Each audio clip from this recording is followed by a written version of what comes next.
A thief! Buttons scattered across marble like tiny white stones as Patricia Sinclair tore the uniform from her black maid's body. 200 of Boston's elite watched, some horrified, most filming. Clara stood there half-naked, tears streaming down her face, being accused of theft in front of everyone. A white man in an expensive suit was staring at her exposed shoulder with an expression that made the entire room go silent.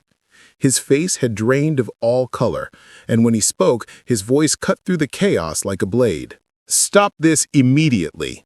Clara had never seen this man before in her life. She had no idea who he was or why he was all of a sudden defending her. Hello, my beautiful family. Welcome back. If this is your first time watching one of our videos, we'd love for you to hit that subscribe button. Your support means the world to us, and it helps us bring you even more powerful stories. Stick with us till the very end, and if this story moves you, drop your thoughts in the comments and share it with a friend. Now, let's go back to that morning to understand how a single moment of humiliation became the catalyst for perfect justice. Clara Bennett woke at 4:47 a.m. to darkness and the sound of rain against her apartment window. She didn't need an alarm anymore. Her body knew. The studio apartment in Dorchester was small, 400 square feet of second-hand furniture and careful emptiness. Clara sat up on the futon, her feet finding the cold floor, and looked at the wall across from her bed. Photographs, documents, timelines, string connecting faces to dates to incidents. 20 years of destruction mapped out like a crime scene. She stood and walked to the wall, her fingers finding the photograph in the center. Helen Bennett, her mother, taken 33 years ago, before everything broke. Helen was smiling in the photo, wearing a yellow dress, her hair natural and full. She looked young. She looked alive. Clara touched the frame. Every morning, she touched this frame. "Today," she whispered to the photograph. "Today it ends." She showered quickly, braided her hair tight against her scalp, and dressed in the gray uniform she'd worn for 6 months. The fabric was cheap, designed to be invisible. The Sinclair family crest was embroidered over the left breast pocket. A lion and shield, symbols of power they hadn't earned. Clara made coffee she didn't drink and checked her phone. 3 hidden cameras in the mansion had recorded overnight. She downloaded the footage, added it to the encrypted drive that held 6 months of evidence. Voices, cruelty, casual destruction. She documented everything. At 5:30 a.m., Clara gathered her bag and prepared to leave. She stopped at the wall one final time, looking at the bottom right corner where she'd pinned the invitation.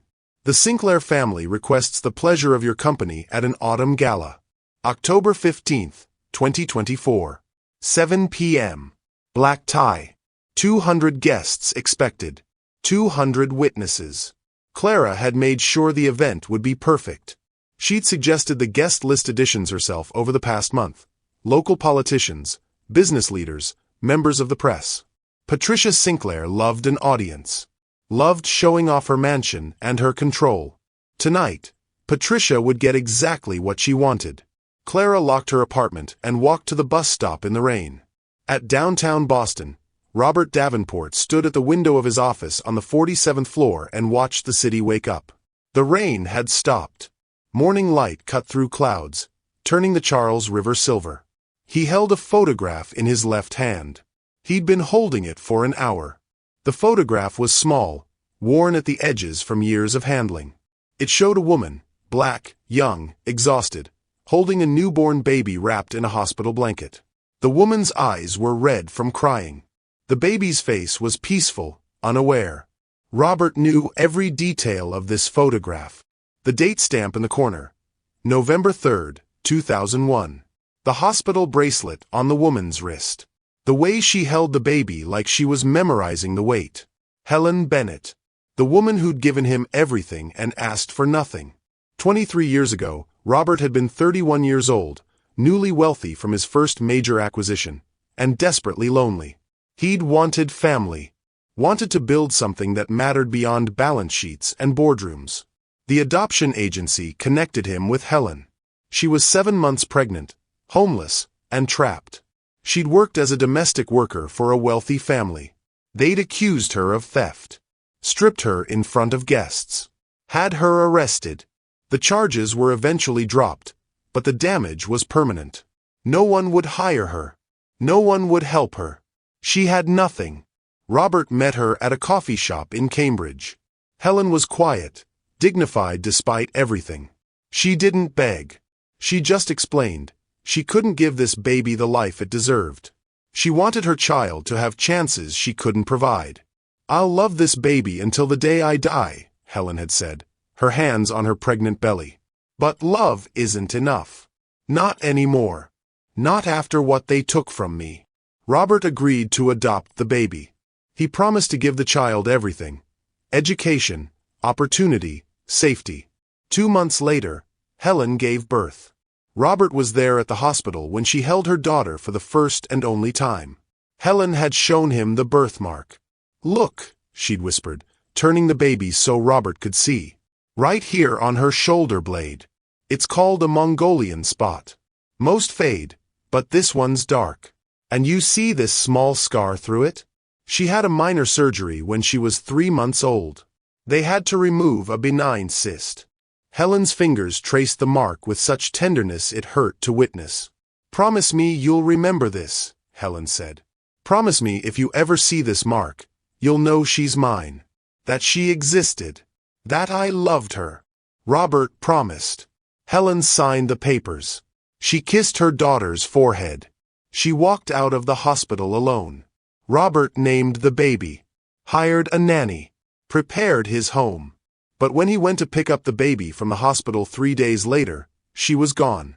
The agency claimed there had been a mistake. A clerical error. The baby had been placed with another family through a different agency. The records were sealed. Adoption laws prevented him from accessing information. For 23 years, Robert had searched, hired investigators, checked databases, filed legal requests. Nothing. The baby, his daughter, had vanished into the system. And Helen. He'd tried to find her too, to tell her what happened, to help her. But Helen Bennett had disappeared. Different name, no forwarding address, no trace. Robert had failed them both. So he'd done the only thing he could do. He'd investigated the family Helen mentioned. The wealthy household that destroyed her. It took him 3 years to identify them. The Sinclair family of Beacon Hill. Old money. Respected name. Beautiful mansion. And beneath it all, a pattern of abuse spanning decades. Robert began acquiring their assets. Quietly. Methodically. A mortgage here. Stock shares there. Property deeds. Business interests. Over 20 years, he'd systematically consumed the Sinclair empire piece by piece. They never noticed. The transactions were too small, too dispersed, too patient. Robert told himself it was justice for Helen. For the woman who'd trusted him and lost everything. But really, it was penance. He'd failed to find her daughter. Failed to help Helen. This was all he had left. His assistant knocked on the office door. "Mr. Davenport, your car is ready. The Sinclair event is tonight at 7. Should I confirm your attendance?" Robert looked at the photograph one more time. Helen's face. The baby she'd loved enough to surrender. "Confirm it," he said. "I'll be there." He didn't know why he was going. The Sinclairs meant nothing to him beyond the slow revenge he'd been enacting for decades. But something pulled at him. Some sense that tonight mattered. Robert placed the photograph in his jacket pocket, close to his heart where he always kept it, and turned from the window. At the Sinclair mansion, Clara entered through the service entrance, scanning her badge at the security panel. The kitchen was already chaos. Caterers preparing for tonight's event, the head chef screaming about timelines, servers practicing formations. She moved through it invisibly, the way she'd learned to move. Head down. Steps quiet. No eye contact. "You're late," a voice snapped. Clara turned. Charlotte Sinclair stood in the doorway, wearing a red silk robe and holding a coffee mug. She was 32, blonde, beautiful in the way money could purchase. Her eyes were cold. "I'm 10 minutes early, Miss Charlotte," Clara said quietly. "Don't talk back." My mother wants the library dusted before the event. The Waterford crystal needs polishing. And someone tracked mud through the east hallway. Yes, Miss Charlotte. Charlotte looked Clara up and down with open contempt. You know what tonight is? The Autumn Gala, Miss Charlotte. The most important social event of the season. Which means you need to be invisible. No mistakes. No drawing attention. Can you manage that? Clara kept her eyes down. Yes, Miss Charlotte. Good. Because you're easily replaced. Charlotte turned and walked away, her heels clicking against marble. Clara waited until she was alone. Then she reached into her uniform pocket and pressed the record button on the small device hidden there. She'd been recording everything for 6 months. Every insult. Every labor violation. Every racist comment. Every underpaid worker. Every falsified timesheet. Every health code violation. Every tax fraud. Every single crime the Sinclair family committed because they believed their money made them untouchable. Clara had 47 testimonies from former Sinclair employees. She had financial records proving wage theft. She had recordings of Patricia Sinclair using racial slurs. She had documentation of workers fired without cause, denied medical care, forced to work illegal hours. Tonight, all of it would come out. Clara walked to the library and began dusting. Through the window, she could see the garden where they'd thrown her mother out 20 years ago. Helen had told her the story before she died. How they'd stripped her. How they'd laughed. How they'd called her a thief in front of everyone. How they'd destroyed her for their entertainment. Clara's phone buzzed. A text from an unknown number. All systems ready. Cameras recording. Upload active.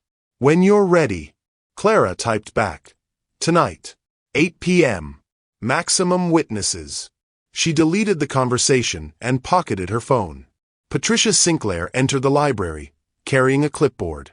She was 58, elegant, and cruel in the way certain wealthy white women learn to be cruel. She looked at Clara without seeing her. The vases in the ballroom need rearranging. The baccarat crystal should be front and center.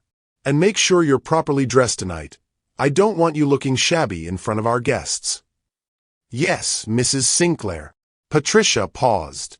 You've been with us 6 months now. Longest any maid has lasted in years. I appreciate the opportunity, Mrs. Sinclair. Don't appreciate it. Just do your job. Patricia turned to leave, then stopped. You know, you remind me of someone. Another girl who worked here years ago. She didn't last long either. Clara's heart stopped. Ma'am. Nothing. Just a thought. Patricia walked away. Clara stood alone in the library, surrounded by books the Sinclairs never read and art they'd bought for status.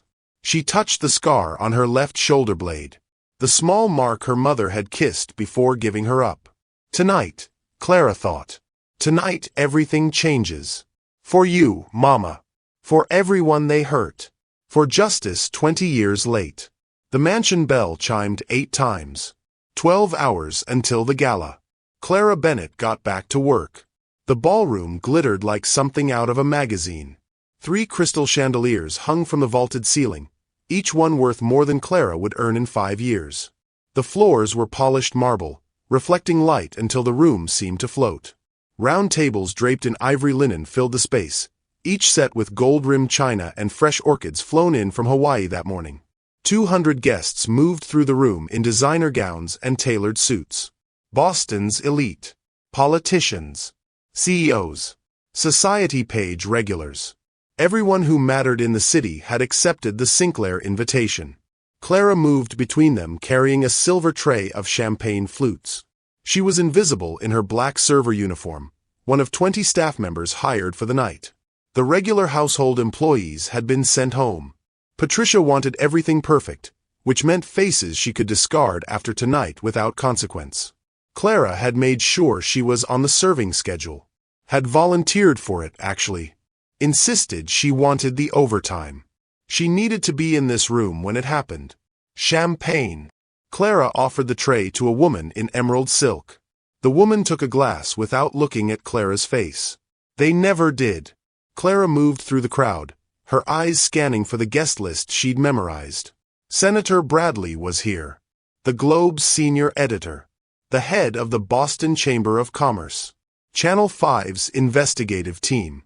Everyone who could amplify what was about to happen.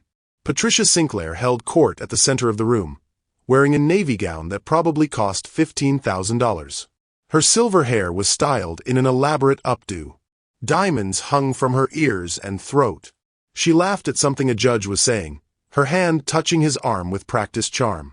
She looked elegant, refined, respectable. Clara knew better. At 7:43 p.m., the front doors opened and a new guest arrived. The room's energy shifted slightly, the way it does when someone truly powerful enters a space. Robert Davenport walked into the ballroom alone. Clara had never seen him before, didn't know his name, but she noticed him the way everyone noticed him. He was tall, white, maybe early 50s with salt and pepper hair. His suit was perfectly tailored but understated. No flashy jewelry, no obvious displays of wealth. Just quiet authority in the way he moved. Patricia nearly ran across the room to greet him. "Mr. Davenport, we're so honored you could attend." Patricia's voice went up half an octave, the way it always did when she wanted something. "Mrs. Sinclair, thank you for the invitation. Please, let me introduce you to everyone. We've been hoping to discuss the waterfront development project. I know Sinclair Enterprises would be a perfect partner for your firm." Robert smiled politely, but Clara noticed it didn't reach his eyes. He looked uncomfortable, like he didn't want to be here. Patricia pulled him into the crowd, introducing him to person after person. Robert shook hands, made appropriate conversation, but his attention seemed elsewhere. Clara moved closer with her champagne tray, close enough to hear. "Your work with affordable housing initiatives is remarkable," someone was saying to Robert. "Unusual for someone in your position to prioritize community investment over profit margins."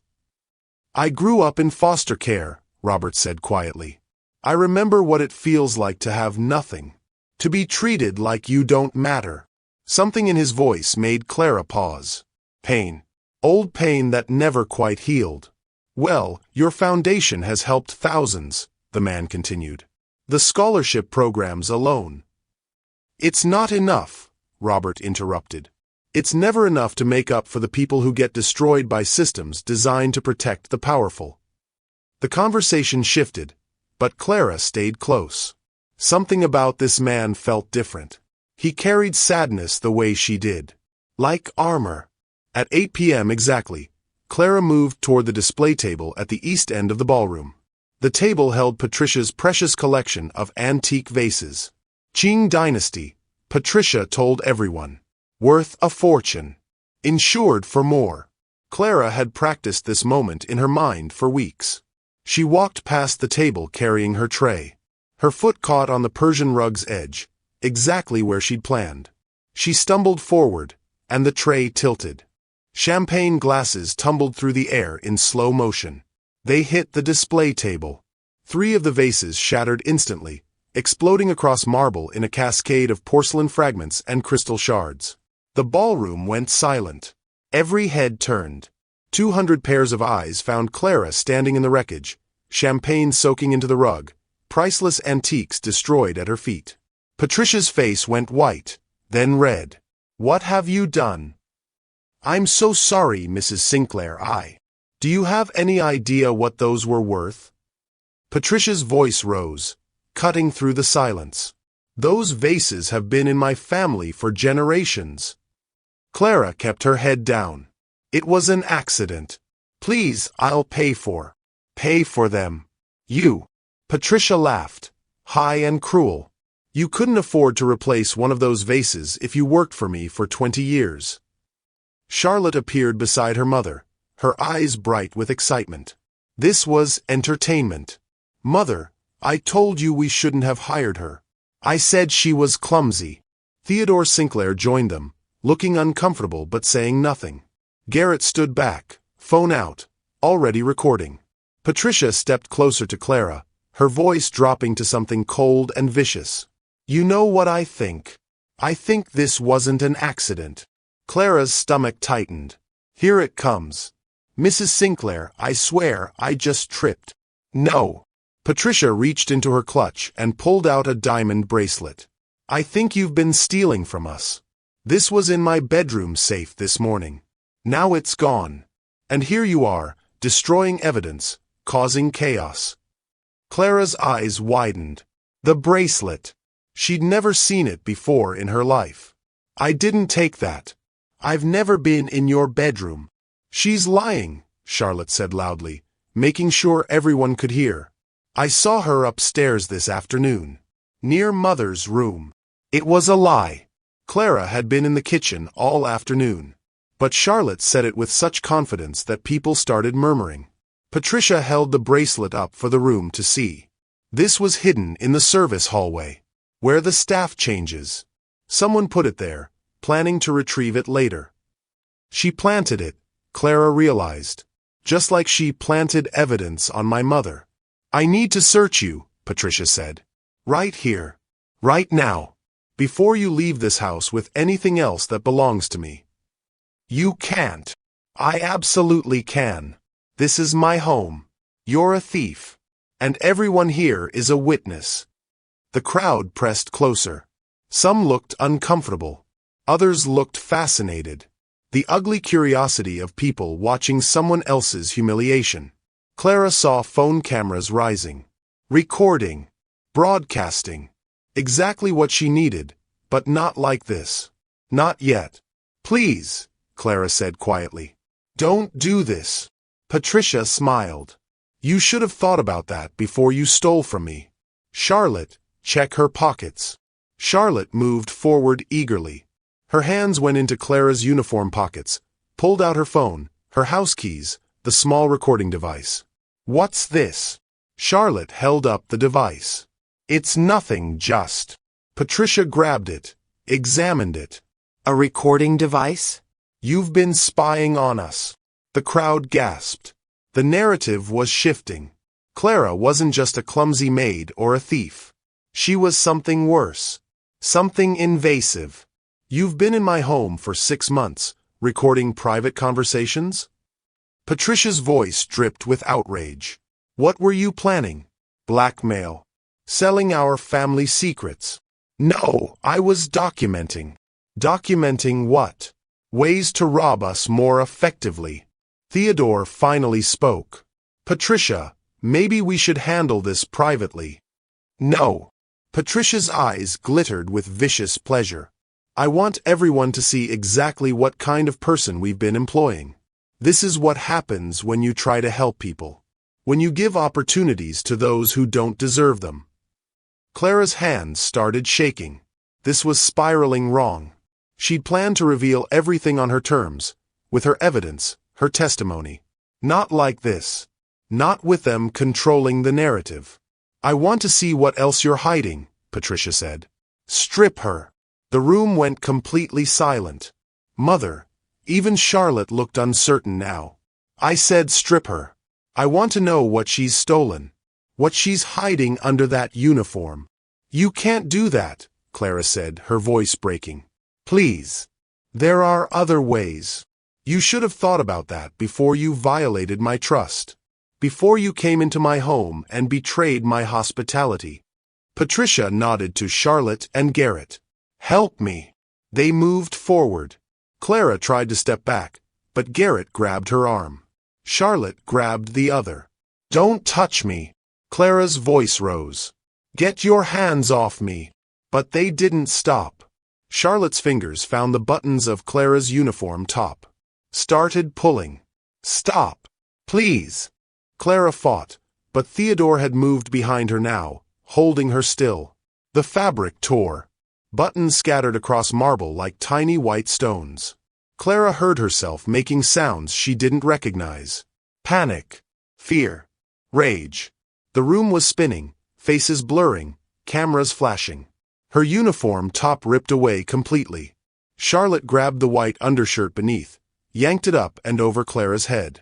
Clara stood there in her bra, her arms trying to cover herself, her face streaming with tears. The crowd had gone completely silent. Some looked away. Others stared with open fascination. Check her, Patricia commanded.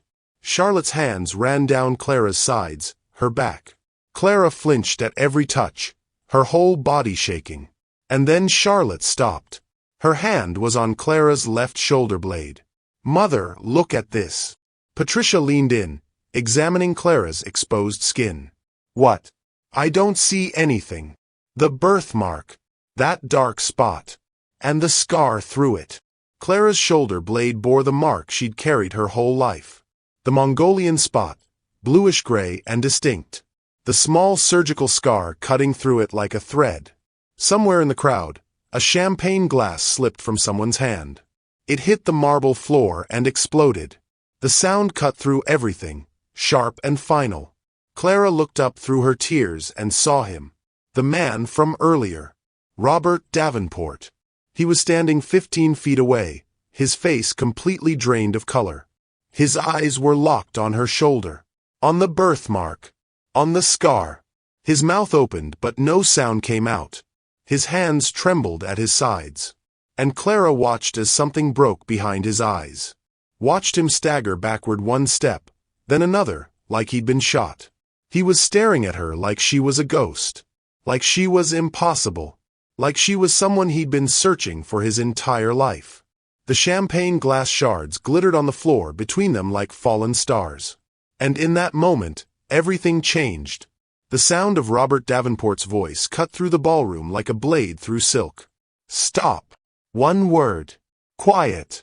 But it carried such absolute authority that every person in the room froze. Patricia turned, annoyed. Her hand was still on Clara's bare shoulder, her fingers pressing into skin. Excuse me. I said stop. Robert moved forward, his steps measured and deliberate. Take your hands off her. Right now. Charlotte released Clara's arm and stepped back, uncertain. Garrett let go too. But Patricia stood her ground, her chin lifting with indignation. Mr. Davenport, I appreciate your concern, but this is a private family matter. This woman has stolen from us. We're well within our rights to. She hasn't stolen anything. Robert's voice was steady, but Clara could see his hands shaking. And if you touch her again, I'll have you arrested for assault. Theodore cleared his throat nervously. Now, let's all just calm down. Calm. Robert's eyes snapped to him. You're stripping a woman in front of 200 people and you want me to be calm? Patricia laughed, but it sounded forced. You're being dramatic. We're simply conducting a search. She was caught with recording equipment, destroying property, and we have reason to believe. I don't care what you believe. Robert was close now, pulling off his suit jacket as he moved. The crowd parted for him automatically. That woman is not your property. You have no right to humiliate her like this. He reached Clara and draped his jacket around her shoulders. The fabric was still warm from his body. His hands were gentle as he pulled it closed, covering her. Clara looked up at him in shock and confusion. Up close, she could see tears in his eyes. Could see his face working, struggling to control some massive emotion.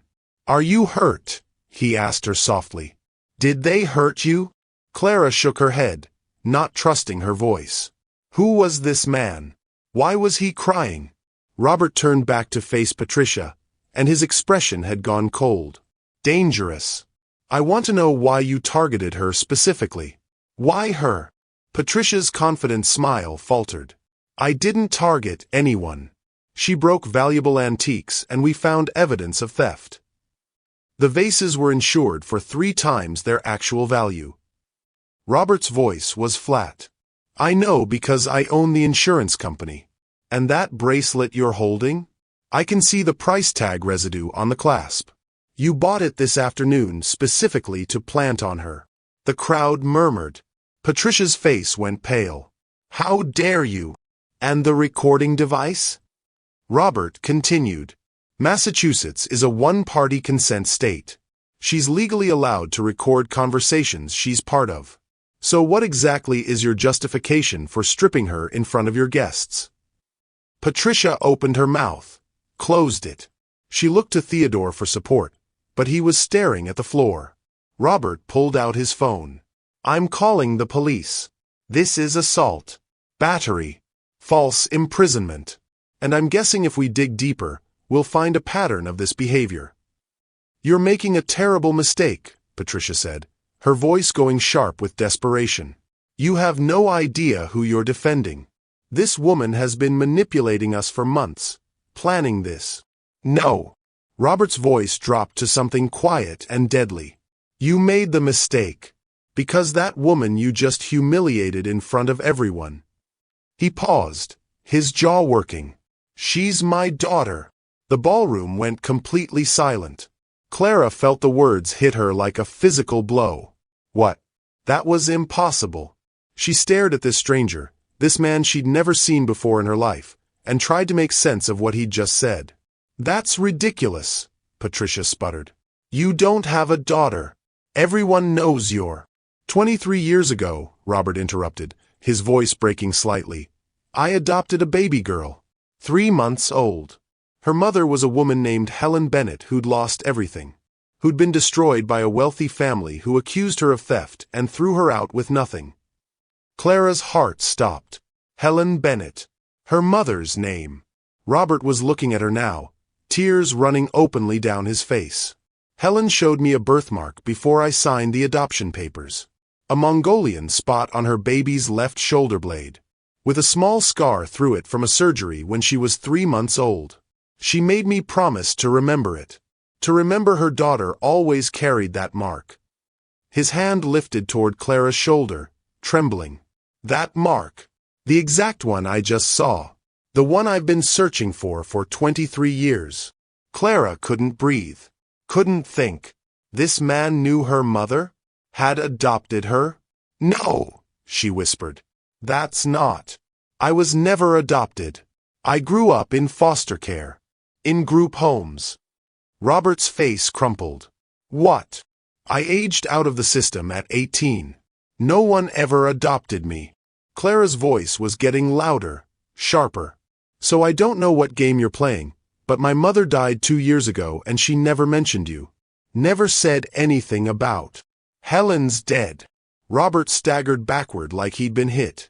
When? How? She died broke and alone because these people destroyed her.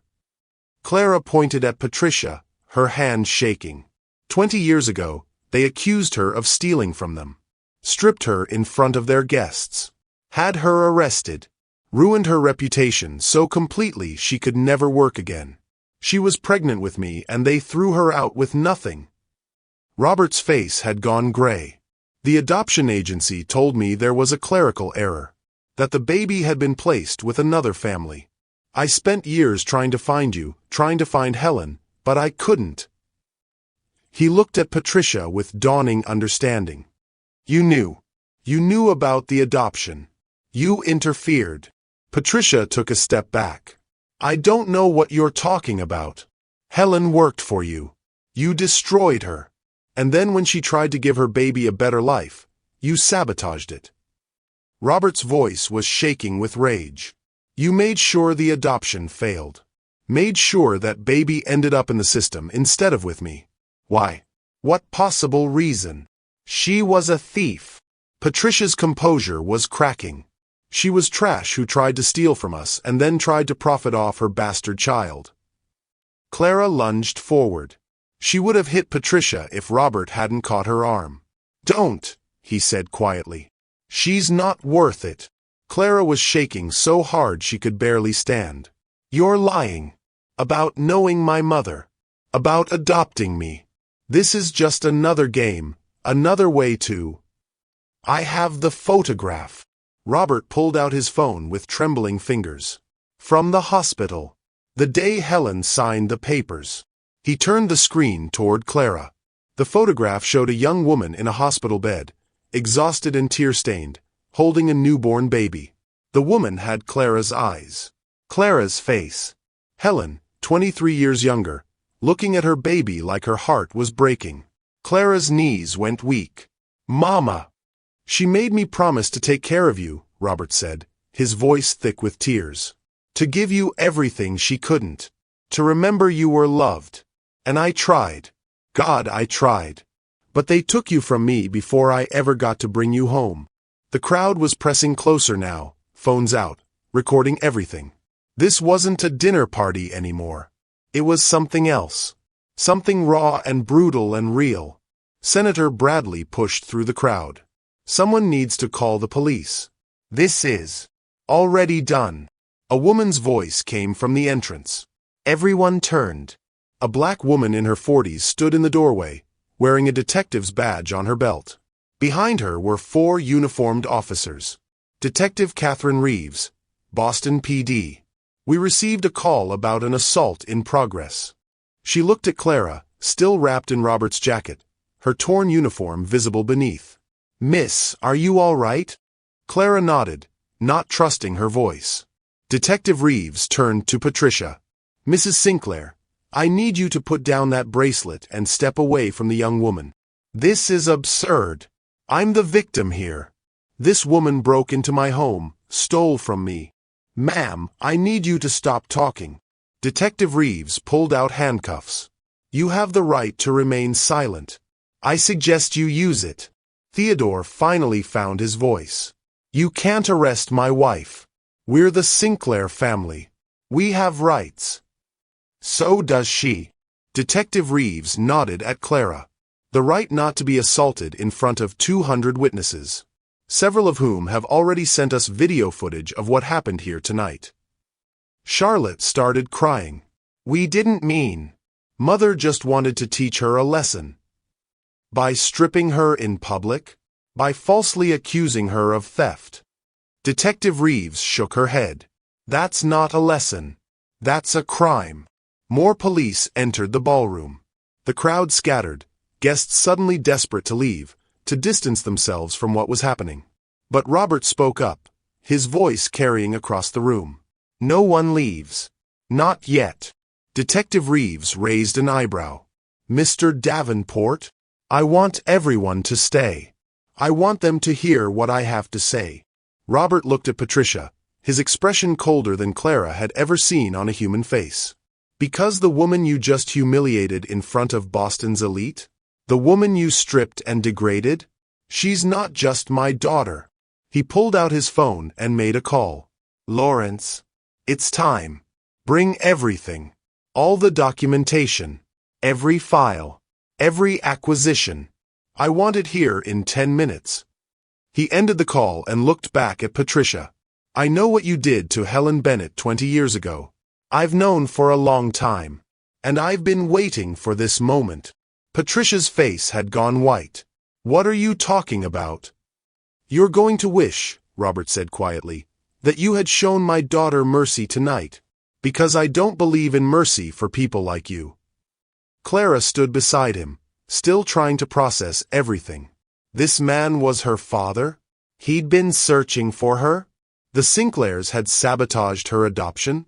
I don't understand, she whispered. Why would they interfere with the adoption? What did they gain? Robert's expression darkened. Control. Cruelty. The same reason they've been destroying domestic workers for decades. Because they can. He looked at Patricia. Isn't that right, Mrs. Sinclair? You couldn't stand the idea that Helen's baby might escape. Might have a better life. So you made sure she ended up in the system. Made sure Helen never knew her daughter was safe. Patricia said nothing, but her silence was answer enough. The front doors opened. A team of people in business suits entered carrying boxes of files. A tall white man in his 40s led them, heading straight for Robert. Mr. Davenport, everything you requested. Robert nodded. Lawrence, meet my daughter, Clara Bennett. Lawrence's eyes widened, but he recovered quickly. Miss Bennett, it's an honor. He turned to the crowd of guests, police, and the Sinclair family. Ladies and gentlemen, I'm Lawrence Hughes, Chief Legal Officer for Davenport Global Corporation, and I have some information the Sinclair family might find interesting. He opened the first box and pulled out a thick folder. Let's start with the mortgage on this mansion. Filed with Suffolk County on March 15, 2006. The lender of record is Davenport Global Corporation. Patricia's knees buckled. Theodore caught her arm. That's impossible, Theodore said. Our mortgage is with Northeastern Trust. Northeastern Trust was acquired by Davenport Global in 2006, Lawrence said calmly, along with all its assets and loan portfolios, including yours. He pulled out another folder. Sinclair Enterprises. Let's talk about the shareholders. You believe you and your family control 60% of the voting shares. In reality, shell companies controlled by Davenport Global have been acquiring your stock for 18 years. We currently own 72%. Charlotte made a choking sound. That's not possible. We would have known. The acquisitions were small, spread out over nearly 2 decades, below the threshold for disclosure requirements. Lawrence smiled thinly. Perfectly legal. Just patient. He continued pulling files. Your family trust fund, managed by Davenport Financial Services as of 2009, currently frozen pending investigation into the allegations that have surfaced tonight. Your properties in Cape Cod, Nantucket, and Vermont, all held in trusts that were quietly acquired between 2007 and 2015. Your art collections insurance, your yacht's registration, your children's trust funds. With each revelation, the Sinclair family looked smaller, more trapped. In short, Lawrence concluded, you don't own anything. You haven't for years. You've been living in buildings owned by Davenport Global, running a company controlled by Davenport Global, spending money managed by Davenport Global. And tonight, all of that ends. Patricia finally found her voice. It came out as a broken whisper. Why? Why would you do this? Robert stepped forward. Because 20 years ago, you destroyed a woman named Helen Bennett. You stripped her, humiliated her, and threw her out while she was pregnant. You sabotaged her daughter's adoption and condemned that child to foster care. And you've spent 2 decades doing the same thing to dozens of other workers. You're a predator who's never faced consequences. He pulled Clara close to his side, protective. So I spent 20 years taking everything from you, piece by piece. And I waited for the right moment to tell you. Tonight, you gave me that moment. When you decided to destroy my daughter the exact same way you destroyed her mother. The room was completely silent except for Patricia's ragged breathing. Detective Reeves stepped forward with handcuffs. Patricia Sinclair, you're under arrest for assault and battery. Charlotte and Garrett Sinclair, Theodore Sinclair, you're all being detained for questioning. As the police moved to arrest them, Patricia looked at Clara with pure hatred. You planned this. You came here to destroy us. Clara met her eyes steadily. I came here to understand what you did to my mother. To document your crimes. To make sure you never hurt anyone else. She pulled Robert's jacket tighter around herself. Finding my father? That was your doing. If you'd just let me work in peace, if you'd shown even basic human decency, none of this would be happening right now. You chose to strip me in front of 200 witnesses. You chose to repeat the exact cruelty you showed my mother. And that choice. That's what destroyed you. Patricia opened her mouth to respond, but Detective Reeves was already reading her rights, already leading her away. The guests stood frozen, watching the Sinclair family being escorted out of their own ballroom in handcuffs. Clara turned to Robert, this stranger who claimed to be her father, who just destroyed an entire family in her defense. Is this real? She whispered. Are you really? I have DNA tests we can run, Robert said gently.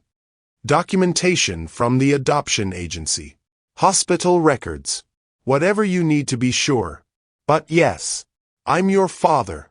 And I've been searching for you for 23 years. Clara looked at this man who'd kept her mother's photograph in his pocket.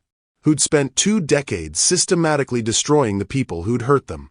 Who'd just wrapped his jacket around her and declared war on one of Boston's most powerful families.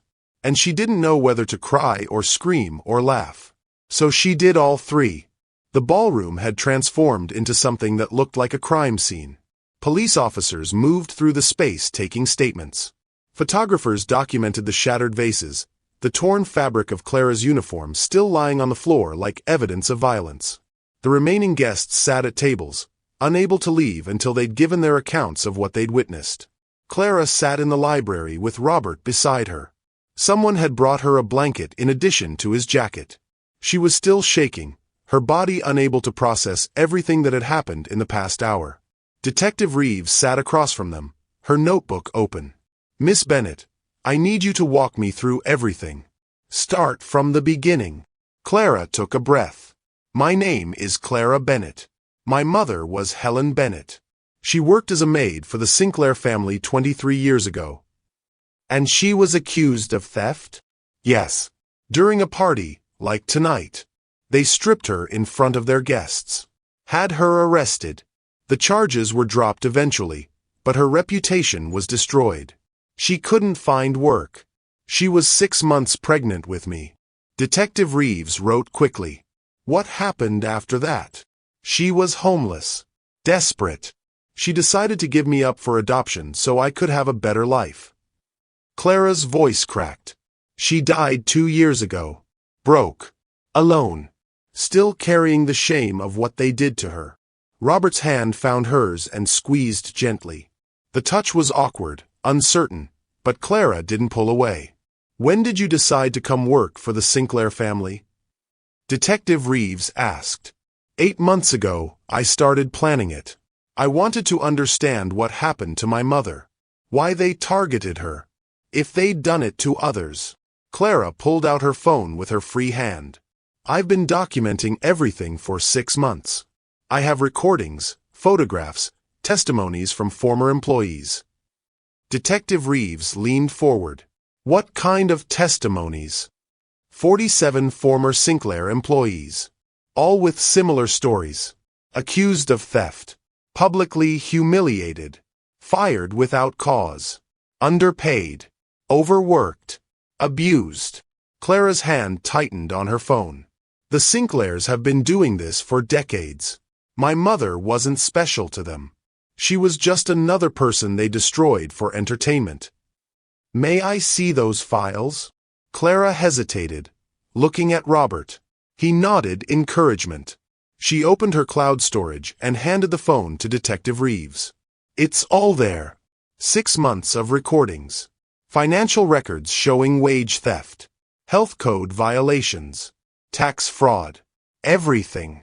Detective Reeves scrolled through the files, her expression growing darker with each page. "Miss Bennett, this is extensive. Why didn't you bring this to the police sooner?" "Because they're the Sinclair family." Clara's voice was bitter. "Old money. Connected. Respected. Who would believe a former foster kid accusing them of crimes? I needed irrefutable proof. I needed witnesses who couldn't be dismissed or paid off." "So you planned tonight." "I planned to force a confrontation. I knew Patricia would see it as an opportunity to make an example of me. I knew she'd do it publicly because that's what she does. That's what she did to my mother." Clara's voice shook. "I just didn't expect it to go exactly like this. I didn't expect her to strip me in front of everyone. And I definitely didn't expect." She looked at Robert, still trying to process his presence. "I didn't expect to find my father." Detective Reeves turned to Robert. "Mr. Davenport, you said you adopted Miss Bennett 23 years ago. Can you explain what happened?" Robert pulled the photograph from his pocket, the one he'd been carrying for decades. He placed it on the table between them. The image showed Helen in the hospital bed, holding newborn Clara.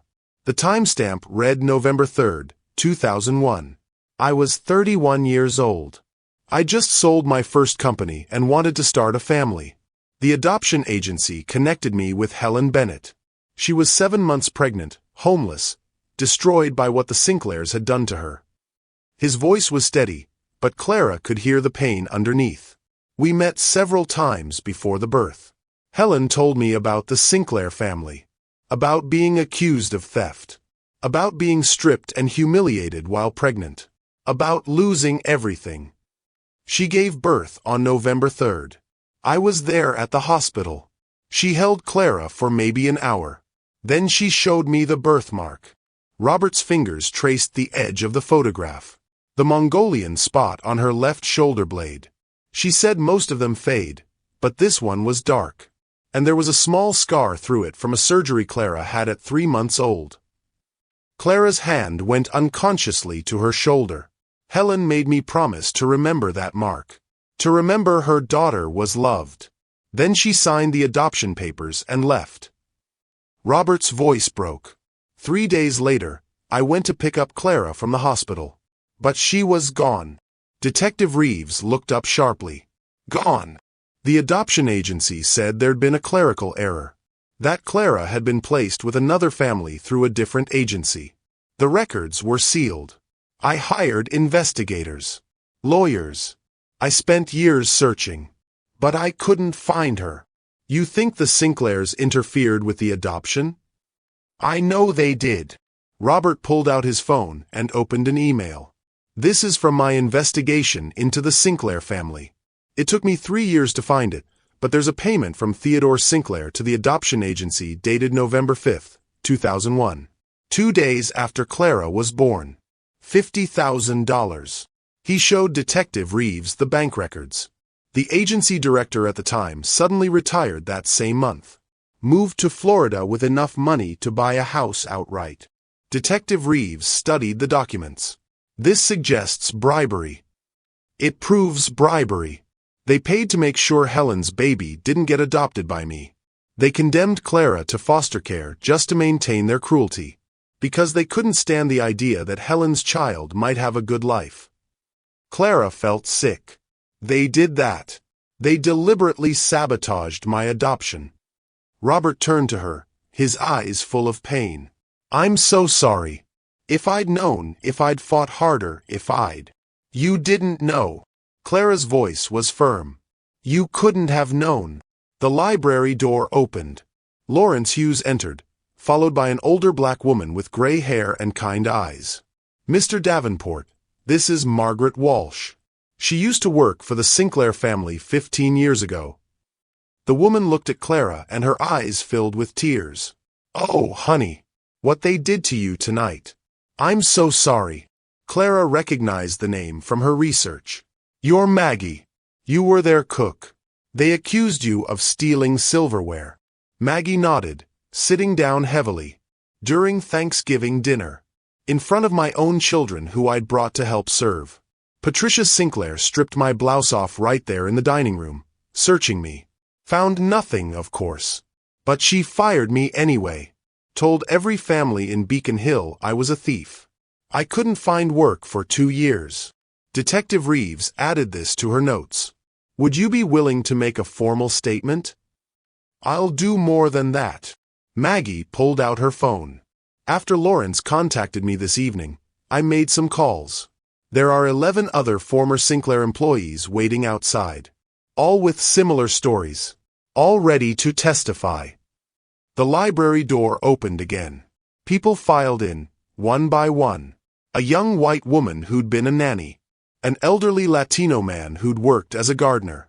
A middle-aged Asian woman who'd cleaned their Cape Cod house. More and more, until the library was crowded with faces.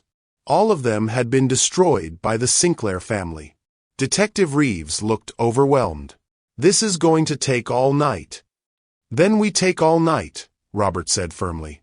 Every single one of these people deserves to be heard. For the next 3 hours, Clara listened to story after story. Each one was a variation on the same theme.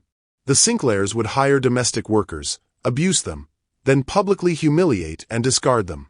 Sometimes they'd plant evidence of theft.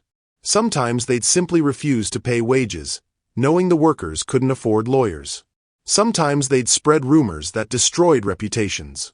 It was systematic, calculated, a pattern spanning 30 years. A young woman named Kelly spoke through tears about being accused of stealing jewelry in 2019. I was 19. It was my first real job. Charlotte Sinclair said I took her earrings. She called the police, had me arrested in front of the whole staff. The charges were dropped when the earrings turned up in Charlotte's car. But I'd already spent a night in jail. Already had it on my record. I lost my scholarship to Northeastern because of it. An older man named Frank described being fired without cause in 2012 after he asked for overdue wages. I'd worked for them for 3 years. Theodore Sinclair owed me 6 weeks of back pay. When I asked for it, he accused me of drinking on the job. Threw me out. I was 62 years old with a sick wife. We lost our apartment. Story after story. Trauma after trauma. All inflicted by the same family. Clara watched Robert's face as he listened. He was taking notes, documenting everything. His jaw was set, his eyes cold with controlled fury. During a break around midnight, Clara and Robert stepped out onto the mansion's terrace. The October air was cold and clean. Boston spread out below them, lights glittering in the darkness. I grew up in foster care, Clara said quietly. 6 different homes between ages 4 and 18. Some were okay. Some were terrible. I never understood why no one wanted me permanently. Why I was always temporary. Robert's hands gripped the terrace railing. I'm so sorry. Don't apologize. You searched for me. You tried. Clara turned to look at him. But I need to understand something. The assets. The systematic acquisition of everything the Sinclairs owned. You said you've been doing it for 20 years. Why? Robert was quiet for a long moment. After I lost you, after Helen disappeared, I became obsessed with understanding what the Sinclairs had done. I hired investigators. They found the pattern. Decades of abuse. Dozens of victims. And I realized these people had never faced consequences for anything. So you decided to become their consequence. I decided to take everything from them the way they'd taken everything from Helen. From you. From all those people in that library. Robert's voice was hard. I'm not a good man, Clara. I'm a businessman who turned revenge into a 20-year plan. I've been circling them like a predator, waiting for the right moment to strike. And tonight was that moment. Tonight was supposed to be when I finally told them I owned everything they valued. That their empire was already gone. Robert turned to face her. I never imagined you'd be here. That fate would bring my daughter back to the people who destroyed her mother. And I never imagined they'd be stupid enough to do to you exactly what they did to Helen.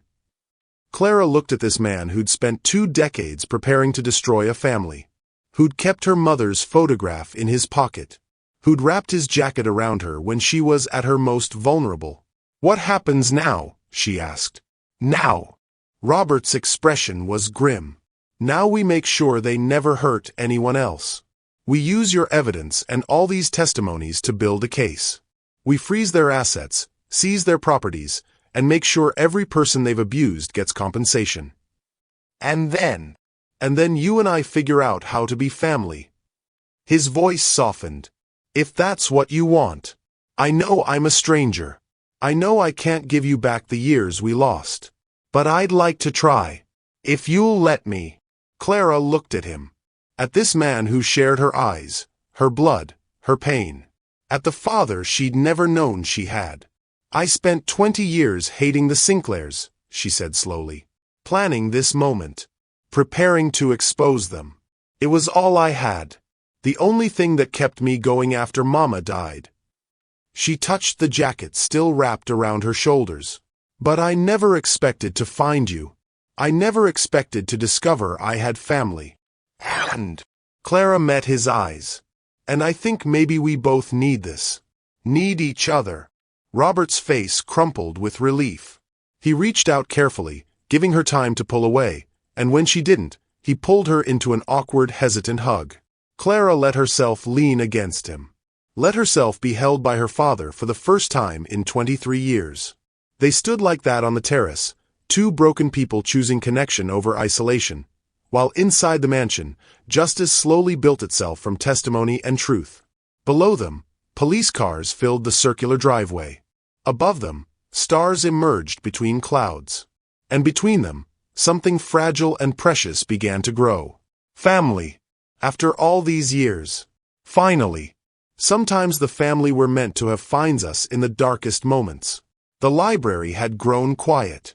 Most of the former Sinclair employees had given their statements and left, promising to return if needed. Detective Reeves was coordinating with the district attorney's office, building what she called the most comprehensive labor abuse case in Massachusetts history. Clara sat in a leather armchair, exhausted but unable to sleep. Robert sat across from her, his tie loosened, his eyes red from fatigue and emotion. Lawrence entered carrying 2 thick folders. "I have the background files you requested. Everything we compiled over the years about Helen Bennett and the incident in 2001. Robert took the folders but didn't open them immediately. He looked at Clara. "Are you sure you want to know all of it? Some of this might be hard to hear." "I've spent 2 years imagining the worst," Clara said. "I need to know what really happened to my mother." Robert nodded and opened the first folder. Inside were police reports, hospital records, photographs, and witness statements from 23 years ago. He pulled out a photograph and placed it on the table. It showed a young Helen Bennett, maybe 25 years old, wearing a simple blue dress. She was smiling at the camera, her natural hair framing her face. She looked happy, alive. "This was taken 6 months before everything fell apart," Robert said quietly. "One of my investigators found it in the Sinclair family archives. They kept it as part of their employee files." Clara touched the photograph with trembling fingers. "She looks so young." She was young. 25. She'd been working for the Sinclairs for 2 years at that point. Robert pulled out more documents. According to the other staff members we interviewed, Helen was popular. Kind. The other workers loved her. She'd help cover shifts, share meals, listen to their problems. "That sounds like Mama," Clara whispered. Robert continued. "But Patricia Sinclair didn't like her. The other staff said Patricia felt threatened by Helen. She was beautiful, educated, articulate. She made Patricia feel ordinary." Lawrence added, "We found emails between Patricia and her sister from that time. Patricia complained that the other staff members respected Helen more than they respected her. That guests at parties would compliment Helen's service and forget to thank Patricia. So she decided to destroy her," Clara said flatly. "Not immediately." Robert pulled out a timeline. First, Patricia tried smaller cruelties, giving Helen impossible tasks, criticizing everything she did, docking her pay for invented infractions. But Helen handled it with grace, never complained, never fought back, which made Patricia angrier. He placed a police report on the table. Then this happened. March 17, 2001. The Sinclair family hosted their annual spring gala. 150 guests. Politicians, business leaders, society families. All of Boston's elite. Clara leaned forward, her heart racing. "This is when it happened. This is when Patricia made her move." Robert's voice was tight with controlled anger. "A family heirloom went missing during the party. A jade figurine worth about $30,000. Patricia announced it loudly, in front of everyone. Said it had been stolen from her bedroom." He pulled out more documents. She immediately accused Helen. Said Helen had been in her bedroom earlier that day cleaning. Demanded Helen be searched. Clara felt sick. In front of all those people? In front of everyone. Robert's hands shook slightly as he turned pages. According to witness statements, Patricia and Charlotte physically restrained Helen. They stripped her blouse and skirt off while Theodore stood by and did nothing. Garrett was 14 at the time. He watched his mother do this and laughed. A photograph fell from the folder. Clara picked it up before Robert could stop her. It showed Helen, at the police station, wearing an oversized police department shirt because her own clothes had been torn. Her face was swollen from crying. Her eyes were empty, destroyed. Clara couldn't breathe. This was her mother. This was what they'd done to her. "The police arrested her that night," Robert continued, his voice thick. "Held her for 16 hours before the charges were dropped. Because the jade figurine mysteriously reappeared the next morning, in the same display case where it had supposedly been stolen from. Patricia planted it," Clara said. "Of course she did. But by then, the damage was done. The story was all over Boston society. Every wealthy family in the city heard about the Sinclair maid who'd been caught stealing, who'd been stripped and searched and arrested. Lawrence pulled out employment records. Helen tried to find work after she was released. Applied to 63 different households over the next 2 months.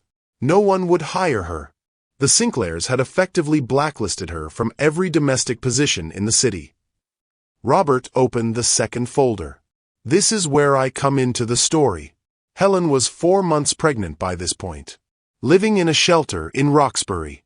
She'd registered with an adoption agency, hoping to give her baby a better life than she could provide.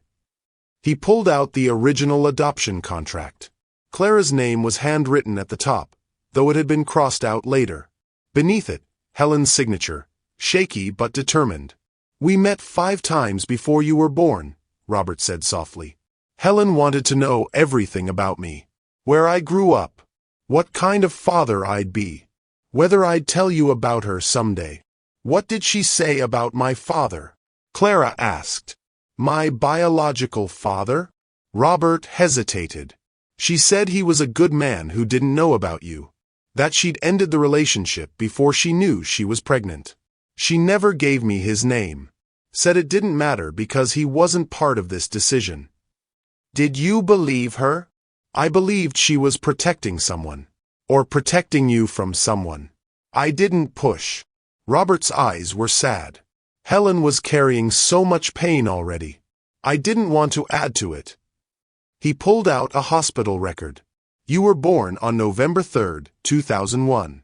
7 pounds, 4 ounces. Healthy. Perfect." A small photograph was clipped to the record. Newborn Clara, wrapped in a pink blanket, her tiny fist near her mouth. "Helen held you for an hour," Robert said. "She counted your fingers and toes. Kissed your forehead. Sang to you. Then she asked the nurse to turn you over so she could see your back." "The birthmark," Clara whispered. "The Mongolian spot. Right here." Robert touched his own left shoulder blade. "Helen called me over to see it. She said, 'Look at this mark. It's like the sky reflected on her skin. Blue and gray like storm clouds. And this little scar through it, from the surgery she had when she was 3 months old. Promise me you'll remember this mark. Promise me that no matter what happens, if you ever see this mark, you'll know she's mine.'" Robert's voice broke. "I promised. I took a photograph. I memorized every detail. And then Helen signed the final papers. She kissed you one last time. And she left." Clara was crying now, tears streaming down her face silently. "I went home and prepared everything," Robert continued. "Bought a crib, clothes, toys. Hired a nanny. Told everyone I was becoming a father. I was supposed to pick you up from the hospital on November 6th. His hands clenched into fists. "But on November 5th, the adoption agency called. Said there had been a clerical error. That you'd been placed with another family. That the adoption was void. I hired lawyers immediately. They said the records were sealed. That the other family had priority. That there was nothing I could do." Robert's voice was hollow. "I didn't believe it. So I hired investigators. Lawrence took over. It took us 3 years to find the truth. The adoption agency director received a payment of $50,000 on November 5, 2001. From Theodore Sinclair. He placed bank records on the table. The transaction was highlighted in yellow. $50,000 transferred from a Sinclair family account to the personal account of the adoption agency director. The director falsified records saying Clara had been placed with another family, Lawrence explained. In reality, she was simply returned to state custody. No other family. No other adoption. She went into the foster care system. Why? Clara's voice was raw. Why would they do that? I wasn't even born when they destroyed my mother. Why punish a baby?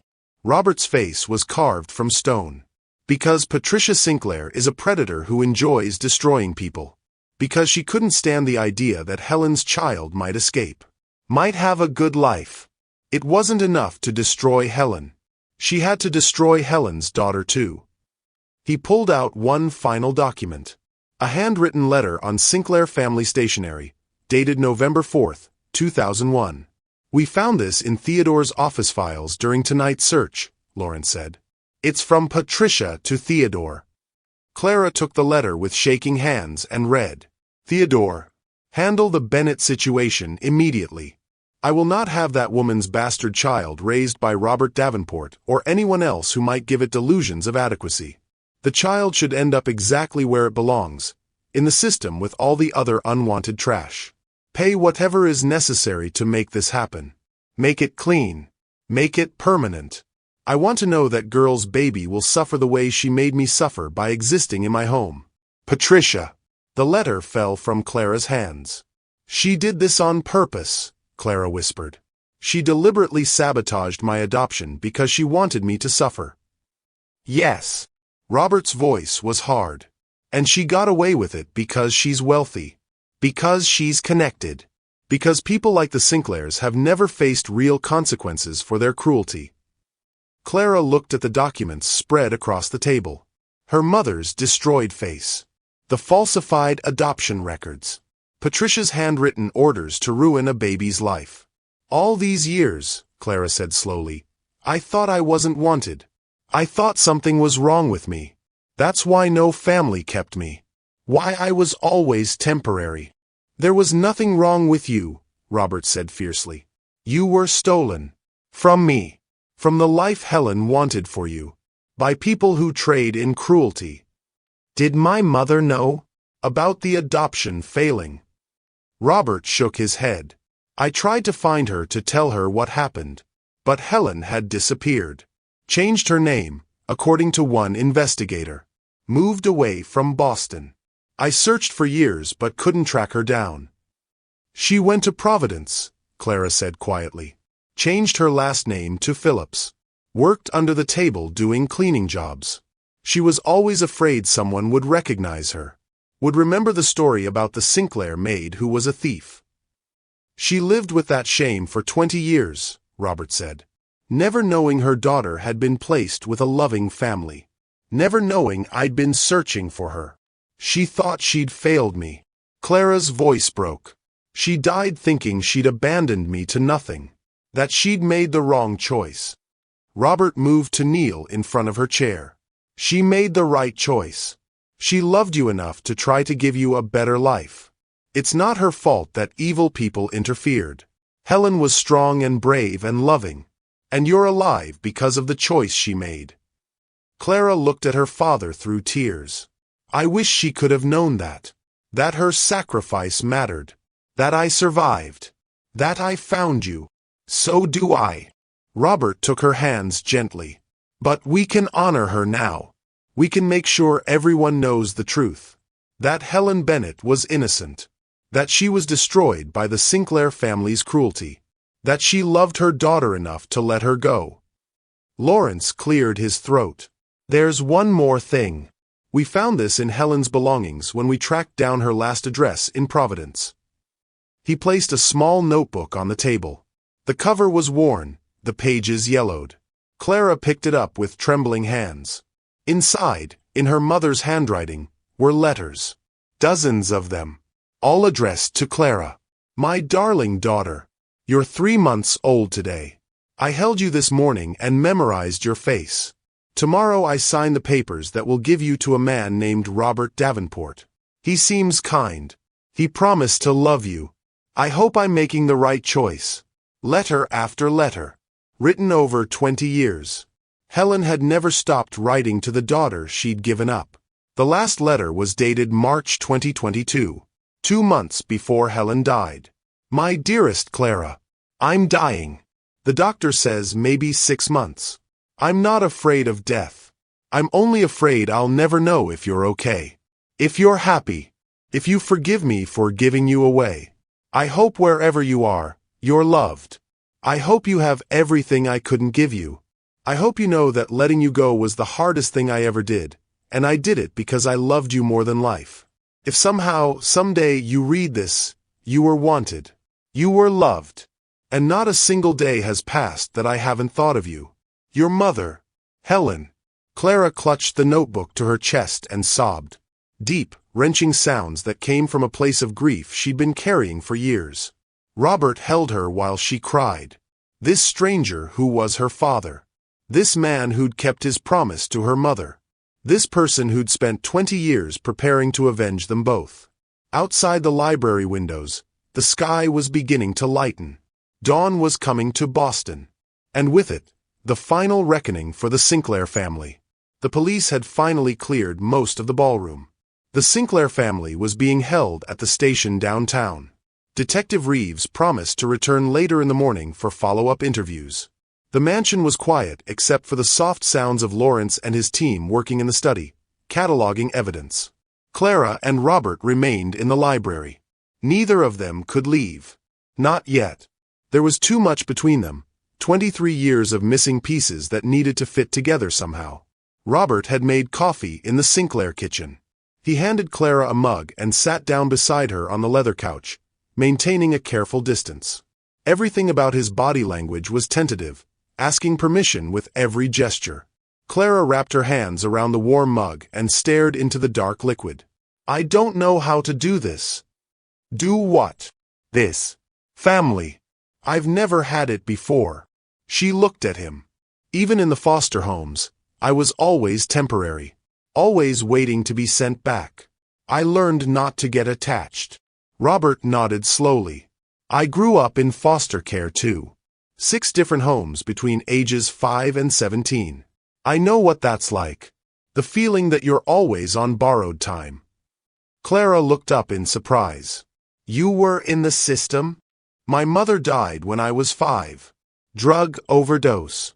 No father listed on my birth certificate. No other family willing to take me.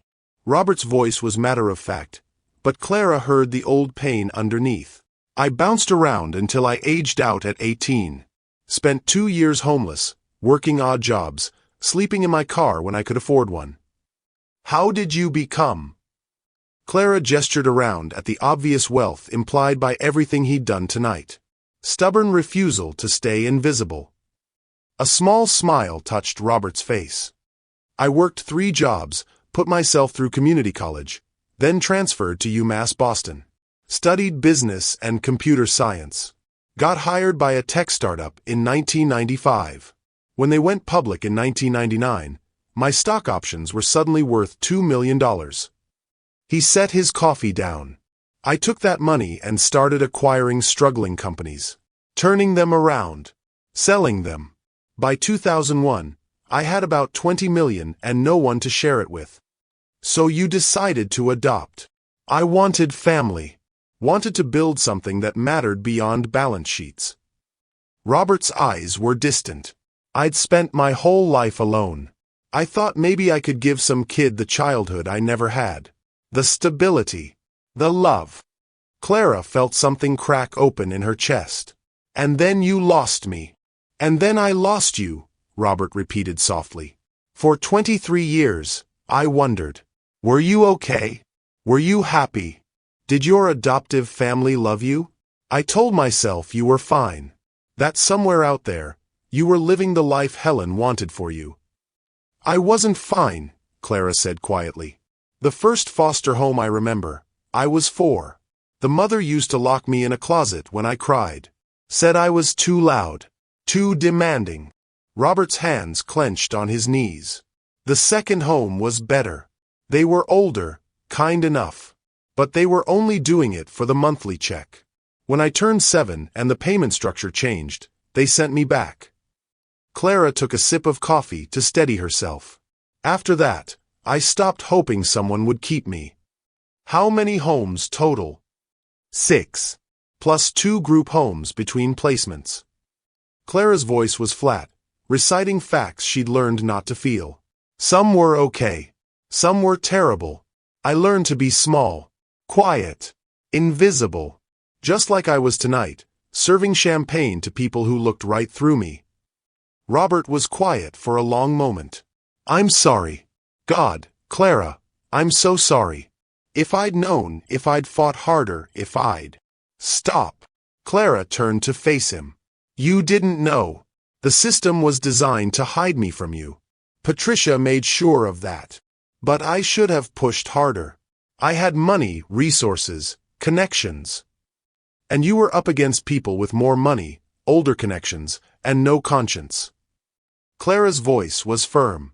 I've spent 2 years blaming myself for not being good enough to keep. For being the kind of kid no one wanted permanently. I'm not going to let you do the same thing. Robert looked at her with something like wonder. You're strong. Like your mother. I'm angry. Like my mother. Clara corrected. She died angry. Broke and ashamed and furious at the injustice of it all.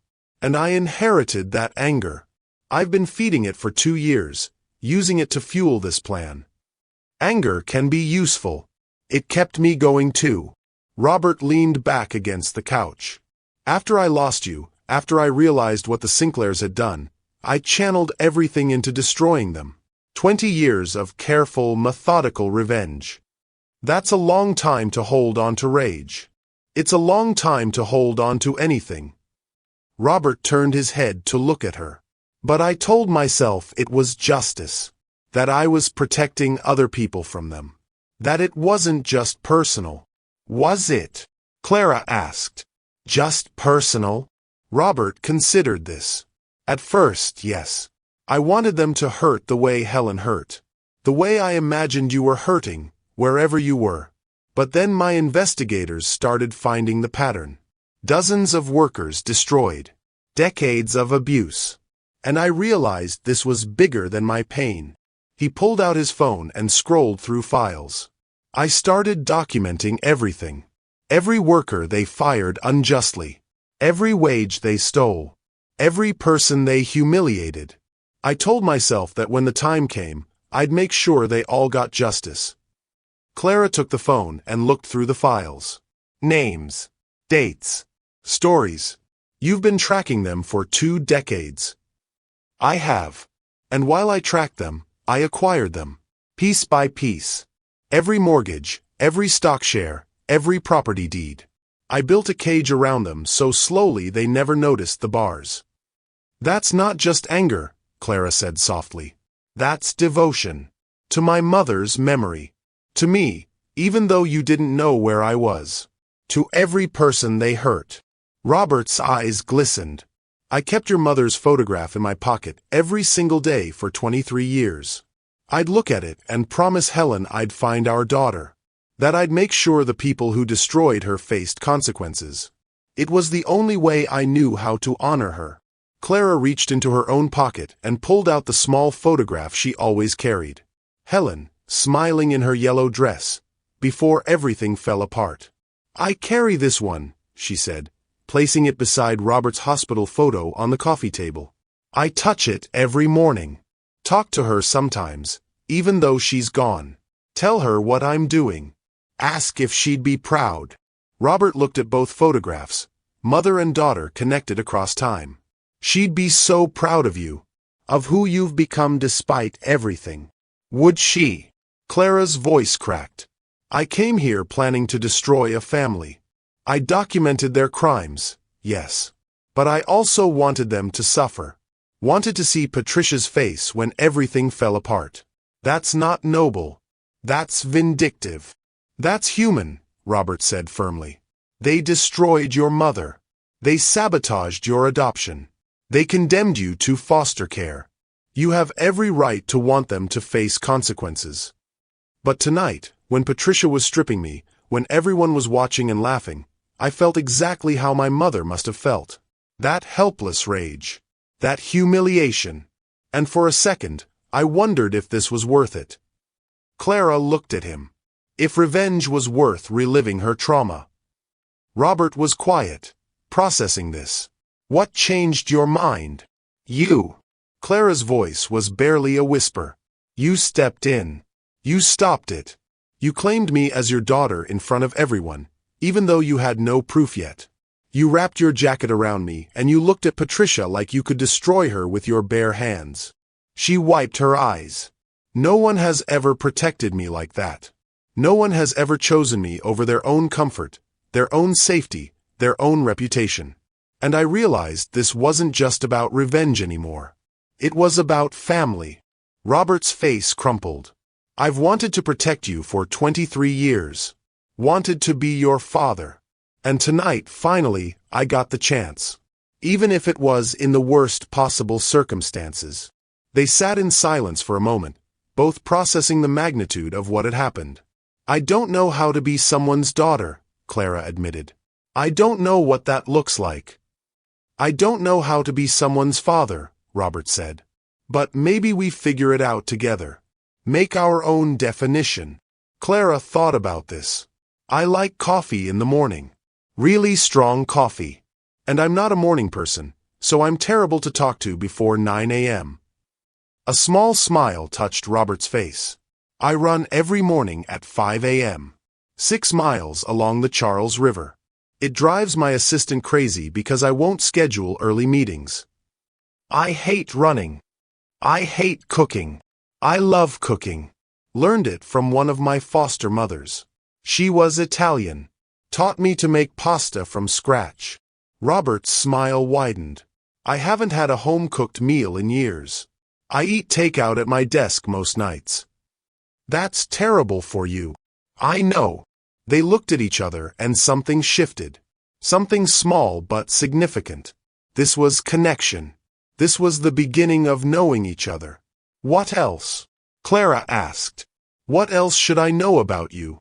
Robert thought for a moment. I'm terrible at holidays. Never know what to do with them. I usually work through Christmas and Thanksgiving. I hate holidays, Clara said. They always reminded me I didn't have family. I'd volunteer at shelters just to avoid being alone in my apartment. We could have terrible holidays together, Robert suggested carefully. Order Chinese food and watch bad movies. Make our own traditions. Clara felt tears building again, but these were different. Softer. I'd like that. Lawrence knocked on the library door. Sorry to interrupt. Robert, the DA is here. She wants to discuss the charges against the Sinclairs. Robert stood, then paused and looked back at Clara. Do you want to be part of this conversation? It's about your mother's case too. Your case. Clara stood as well. Yes. I want to be there for all of it. They walked together toward the study. And for the first time in her life, Clara didn't feel alone. In the study, the district attorney was a sharp-eyed woman in her 50s named Rachel Cross. She had folders spread across the massive desk, going through evidence with Detective Reeves. Mr. Davenport, Miss Bennett, thank you for all the documentation you've provided. This is the most comprehensive case of systematic labor abuse I've seen in my career. Rachel looked up. We're filing criminal charges against all 4 members of the Sinclair family. Assault, battery, fraud, wage theft, false imprisonment, witness intimidation. That's just the beginning. What about the adoption interference? Robert asked. The bribery that kept Clara from being placed with me? Rachel's expression was sympathetic but firm. That's more complicated. The statute of limitations has passed on most of those charges. But we're exploring civil remedies. The falsified records, the bribery of the adoption agency director. There may be grounds for a lawsuit. Clara spoke up. What about the other workers? The 47 people who testified tonight. We're filing a class action lawsuit on behalf of all former Sinclair employees, Rachel said. Seeking compensation for unpaid wages, emotional distress, defamation. The Sinclair assets will be frozen and liquidated to pay settlements. Lawrence added, and since Davenport Global Corporation owns most of those assets now, we're establishing a fund. The Helen Bennett Justice Fund. It will compensate victims and provide legal aid for domestic workers across Massachusetts. Clara's breath caught. You're naming it after my mother? She should be remembered, Robert said quietly. Not as the woman who was destroyed, but as the woman whose story changed everything. Who exposed a system of abuse that had gone unchallenged for decades. Detective Reeves pulled out her phone. You should see this. It's already going viral. She turned the screen toward them. News footage from tonight's party. Cell phone videos uploaded to social media. The story was everywhere. Billionaire CEO claims stripped Maid is his long-lost daughter. Boston's elite family arrested for decades of labor abuse. Sinclair family empire crumbles after shocking revelation. Millions of views. Thousands of comments. The story was spreading across the country, across the world. Clara watched herself on the screen, being stripped by Patricia and Charlotte. Watched Robert's champagne glass fall and shatter. Watched him drape his jacket around her and claim her as his daughter. The public is on your side, Rachel said. Social media is calling for maximum prosecution. Other domestic workers are coming forward with their own stories about wealthy families. This is sparking a movement. Robert looked at Clara. Your mother's story is changing things. Just like you hoped it would. Clara thought about Helen, dying alone and ashamed. About all the years her mother carried the weight of injustice. About the letters Helen wrote to a daughter she'd never see again. She deserves to be remembered, Clara said firmly. Not just as a victim, but as someone who loved so deeply she sacrificed everything. Someone who was strong and kind and brave. Then that's how we'll tell her story, Robert promised. The study door opened and Maggie Walsh entered, followed by several other former Sinclair employees. They'd returned at dawn, unable to stay away. We heard the news, Maggie said. About the fund. About the charges. We wanted to say thank you. One by one, they embraced Clara. These strangers who were connected to her through shared trauma, through the Sinclair family's cruelty, through survival. Your mother would be so proud, Maggie whispered in Clara's ear. You did what none of us could do. You brought them down. Clara shook her head. We brought them down. Together. All of us. As the sun rose over Boston, filling the study with golden light, Clara stood surrounded by people who understood her pain, who shared her anger, who were building something better from the ashes of their trauma. And beside her, steady and protective, stood the father she'd never known she had. The man who'd kept his promise to her mother. Who'd spent 20 years preparing for this moment. They weren't alone anymore. Either of them. Family wasn't just blood. It was choice. It was showing up. It was 23 years of searching and 2 years of planning and one night of courage converging into something that looked like justice. Clara touched the photograph of Helen in her pocket one more time. We did it, Mama, she whispered. We won. The holding cells beneath the courthouse smelled of industrial cleaner and desperation. Patricia Sinclair sat on a metal bench, still wearing her $15,000 gown, now wrinkled and stained. Her diamond earrings had been confiscated during booking. Her fingerprints were still visible on the ink pad residue on her hands. Charlotte sat beside her mother, makeup streaked down her face. Garrett paced the small cell like a caged animal. Theodore slumped against the wall, looking older than his 61 years. They'd been separated for processing, then reunited in this cell to await arraignment. The public defender who'd been assigned to them had taken one look at the news coverage and recommended they hire private counsel immediately. But their accounts were frozen. Their assets seized. Their phones confiscated as evidence. For the first time in their lives, the Sinclair family had no power. A guard approached the cell. Patricia Sinclair. Your lawyer is here. Patricia stood quickly, smoothing her ruined dress. Finally. Theodore must have reached someone, called in a favor. They'd fix this mess, make bail, and by tomorrow this would all be handled quietly. But the woman who entered the consultation room wasn't their usual attorney. She was young, maybe 30, wearing a suit from Target and carrying a worn briefcase. She sat down across from Patricia with an expression of barely concealed disgust. Mrs. Sinclair, I'm Jennifer Cho from the Public Defender's Office. I've been assigned to your case. Where's Harold? Patricia demanded. Harold Ashworth has been our family attorney for 20 years. Mr. Ashworth resigned from your case 3 hours ago. So did your backup counsel. And your corporate attorneys. None of the major firms in Boston will touch this.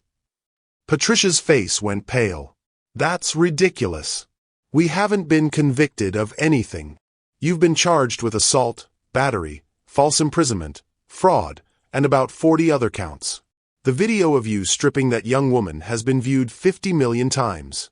Your own guests recorded everything. No attorney wants to be associated with this case. Jennifer pulled out a tablet and turned it toward Patricia. This is what the world is seeing right now. The screen showed news coverage. Patricia and Charlotte tearing Clara's uniform off. Clara's face, twisted in fear and humiliation. The crowd of wealthy guests watching, some laughing, some filming. And then Robert Davenport stepping forward, his face transformed by rage and grief, declaring Clara his daughter. "Turn it off," Patricia whispered. "You need to see this. You need to understand what you're facing." Jennifer swiped to another video. This one showed Patricia's handwritten letter, the one found in Theodore's files. Patricia's own words demanding that Clara's adoption be sabotaged. "I want to know that girl's baby will suffer the way she made me suffer by existing in my home." "That's private correspondence," Patricia said weakly. "They can't use that. It was found during a legal search with a warrant. It's absolutely admissible. And it proves premeditation. You didn't just interfere with an adoption. You deliberately condemned an infant to foster care out of pure spite." Jennifer's voice was cold. "Do you understand what you've done? You didn't just assault Clara Bennett. You created a paper trail showing you've been systematically destroying people for decades. And now everyone knows." She pulled up social media on the tablet. Thousands of posts. Millions of shares. Other domestic workers are coming forward. Not just yours. Workers from other wealthy families across the country. You've sparked a national conversation about labor abuse. About how the wealthy treat the people who work for them. You've become the face of everything people hate about inequality. Patricia's hands were shaking. "This will blow over. These things always do." "No, this won't." Jennifer leaned forward. "Because Robert Davenport won't let it. He owns most of your assets. He's establishing a foundation in Helen Bennett's name to prosecute cases exactly like yours. And he has unlimited resources to make sure you face every possible consequence. We'll fight the charges. We'll prove that girl was lying, that she manipulated. With what evidence? With what money? Your accounts are frozen. Your properties are seized. And the evidence against you is overwhelming." Jennifer closed the tablet. "I'm going to be honest with you, Mrs. Sinclair. The DA is offering a deal. Plead guilty to the assault charges and cooperate fully with the labor abuse investigation. In exchange, they'll recommend 15 years instead of 30.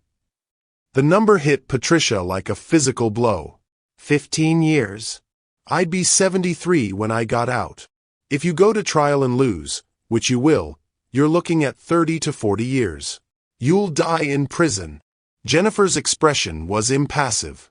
"The same goes for your daughter Charlotte, your son Garrett, and your husband Theodore." Patricia looked at the door, as if she could will someone to rescue her. But no one came.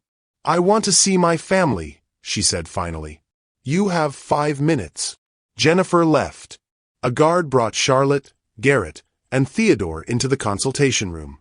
They sat around the metal table, this family that had once ruled Boston society, now reduced to orange jumpsuits and handcuffs. "What did the lawyer say?" Theodore asked. 15 years if we plead guilty. 30 to 40 if we fight." Patricia's voice was hollow. Charlotte started crying again. "I can't go to prison. Mother, please. You have to fix this." "How?" Patricia's careful composure was cracking. "How do I fix this? That man owns everything. He's been planning this for 20 years. We have nothing left." "This is your fault," Garrett said suddenly. "You had to make an example of her. You couldn't just fire her quietly. You had to strip her in front of everyone, just like you always do." Patricia's head snapped up. "Don't you dare blame me. I built this family. I maintained our position. I did what was necessary to keep staff in line." "You destroyed people for fun," Garrett shot back. "For entertainment. And now it's destroyed us. I protected this family. You protected your ego." Garrett stood, his chair scraping across concrete. Every single worker you humiliated, every person you accused of theft, every life you ruined. It was all because you couldn't stand anyone being better than you, kinder than you, more respected than you. Garrett, sit down, Theodore said weakly. No. I'm done protecting her. Done pretending this is normal. Garrett looked at his mother with something like hatred. Helen Bennett was kind to me when I was a kid. When I was 14 and you locked me in my room for getting a B on a test, Helen brought me food. Talked to me through the door. Made me feel like I mattered. Patricia's face went rigid. She was manipulating you. She was being human. Something you've never been. Garrett's voice broke. And when you destroyed her, when you stripped her and threw her out, I stood there and laughed. Because I learned from you that cruelty was power. That destroying people was how you stayed on top. You're upset. You don't know what you're saying. I know exactly what I'm saying. I'm saying you made us into monsters. And now we're all going to prison because you couldn't stop yourself from doing it one more time. Charlotte was sobbing. Please stop fighting. Please. We need to figure out what to do. There's nothing to do, Theodore said quietly. It's over. Everything is over. Patricia looked at her husband. You're giving up. Just like that.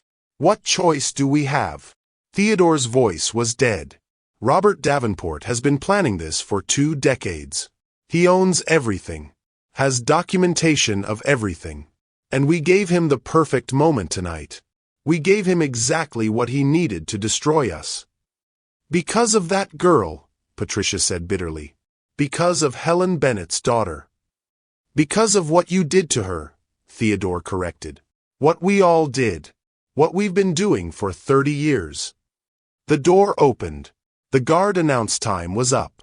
As they were being led back to separate cells, Patricia turned to Charlotte. This isn't over. We'll find a way. We'll appeal. But Charlotte wasn't looking at her mother anymore.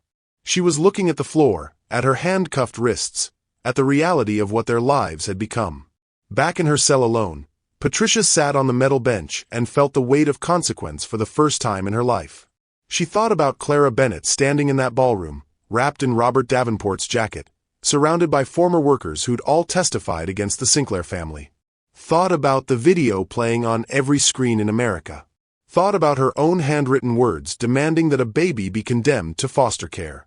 And she thought about Helen Bennett, the young maid who'd smiled too brightly, who'd been too kind, who'd made Patricia feel ordinary. The woman Patricia had destroyed without a second thought. That woman's daughter had just destroyed her entire family. Patricia wanted to rage. Wanted to scream that this wasn't fair, that she was the victim here, that Clara had manipulated everything. But sitting in that cell, facing decades in prison, Patricia couldn't escape the truth. She'd done this to herself. Every cruelty, every humiliation, every life destroyed. It had all been building to this moment. And now the cage she'd spent 30 years building around other people had closed around her instead. The guard brought breakfast. Dry toast and watery coffee. Patricia looked at it and felt bile rise in her throat. This was her life now. This was what she'd become. And somewhere in Boston, Clara Bennett was with her father, planning how to use the Sinclair fortune to help every person the family had ever hurt. Patricia had thought she was teaching Clara a lesson tonight. Had thought she was maintaining control, asserting dominance, proving that people like the Bennetts didn't matter. Instead, she'd reunited a father and daughter. United dozens of victims. Sparked a national movement. And lost absolutely everything. The ultimate irony was perfect and poisonous. Patricia Sinclair had destroyed herself the moment she decided to destroy Clara Bennett exactly the way she'd destroyed Helen. History had repeated itself. But this time, history had brought justice with it. Clara had insisted on going home. She needed her own space, her own walls, time to process everything that had happened in the past 12 hours. Robert had driven her personally, despite having a driver available. He'd waited while she unlocked her door, his protective presence hovering but not smothering. "I'll be okay," Clara had assured him. "I just need a few hours alone. Call me if you need anything." Anything at all. I will. But now, alone in her apartment, Clara felt the walls closing in. She looked at her investigation wall. All those photographs, documents, timelines, all that evidence she'd spent 6 months collecting. It had worked. The Sinclairs were destroyed. Justice was coming. So why did she feel so empty? Clara walked to her bathroom and looked at herself in the mirror. She still wore Robert's jacket over the borrowed clothes Lawrence had provided. Her hair was a mess. Her eyes were red and swollen. She looked at her reflection and saw her mother's face. Helen's eyes. Helen's features. Helen's pain. And suddenly, Clara was crying again. Deep, gasping sobs that came from somewhere she couldn't control. She'd won. She'd destroyed the Sinclairs. Found her father. Exposed decades of abuse. Started a national movement. But her mother was still dead. Helen had died broke and ashamed, never knowing her daughter was safe. Never knowing Clara had found Robert. Never knowing justice was coming. And that loss felt bigger than any victory. Clara slid down the bathroom wall and sat on the cold tile floor, Robert's jacket wrapped around her like armor, and grieved for all the years she'd never get back. For the mother who'd loved her enough to let her go. For the father who'd searched for 23 years. For the child who'd grown up alone and angry and invisible. She cried until she had nothing left. Until she was just empty and exhausted and broken. Her phone buzzed. A text from Robert. I know you said you needed space. But I'm sitting in my car outside your building. Just in case. Just so you know you're not alone. Take all the time you need. Clara looked at the text for a long moment. Then she stood, washed her face, and walked downstairs. Robert was sitting in a black sedan, exactly where he said he'd be. When he saw her coming, he got out immediately, concern written across his face. Are you okay? Clara shook her head. No, I'm not okay. And I don't think I will be for a long time. That's okay. That's normal. But I don't want to be alone right now. Clara's voice was small. Is that okay? Can I not be alone? Robert's face softened with relief. Of course. Whatever you need.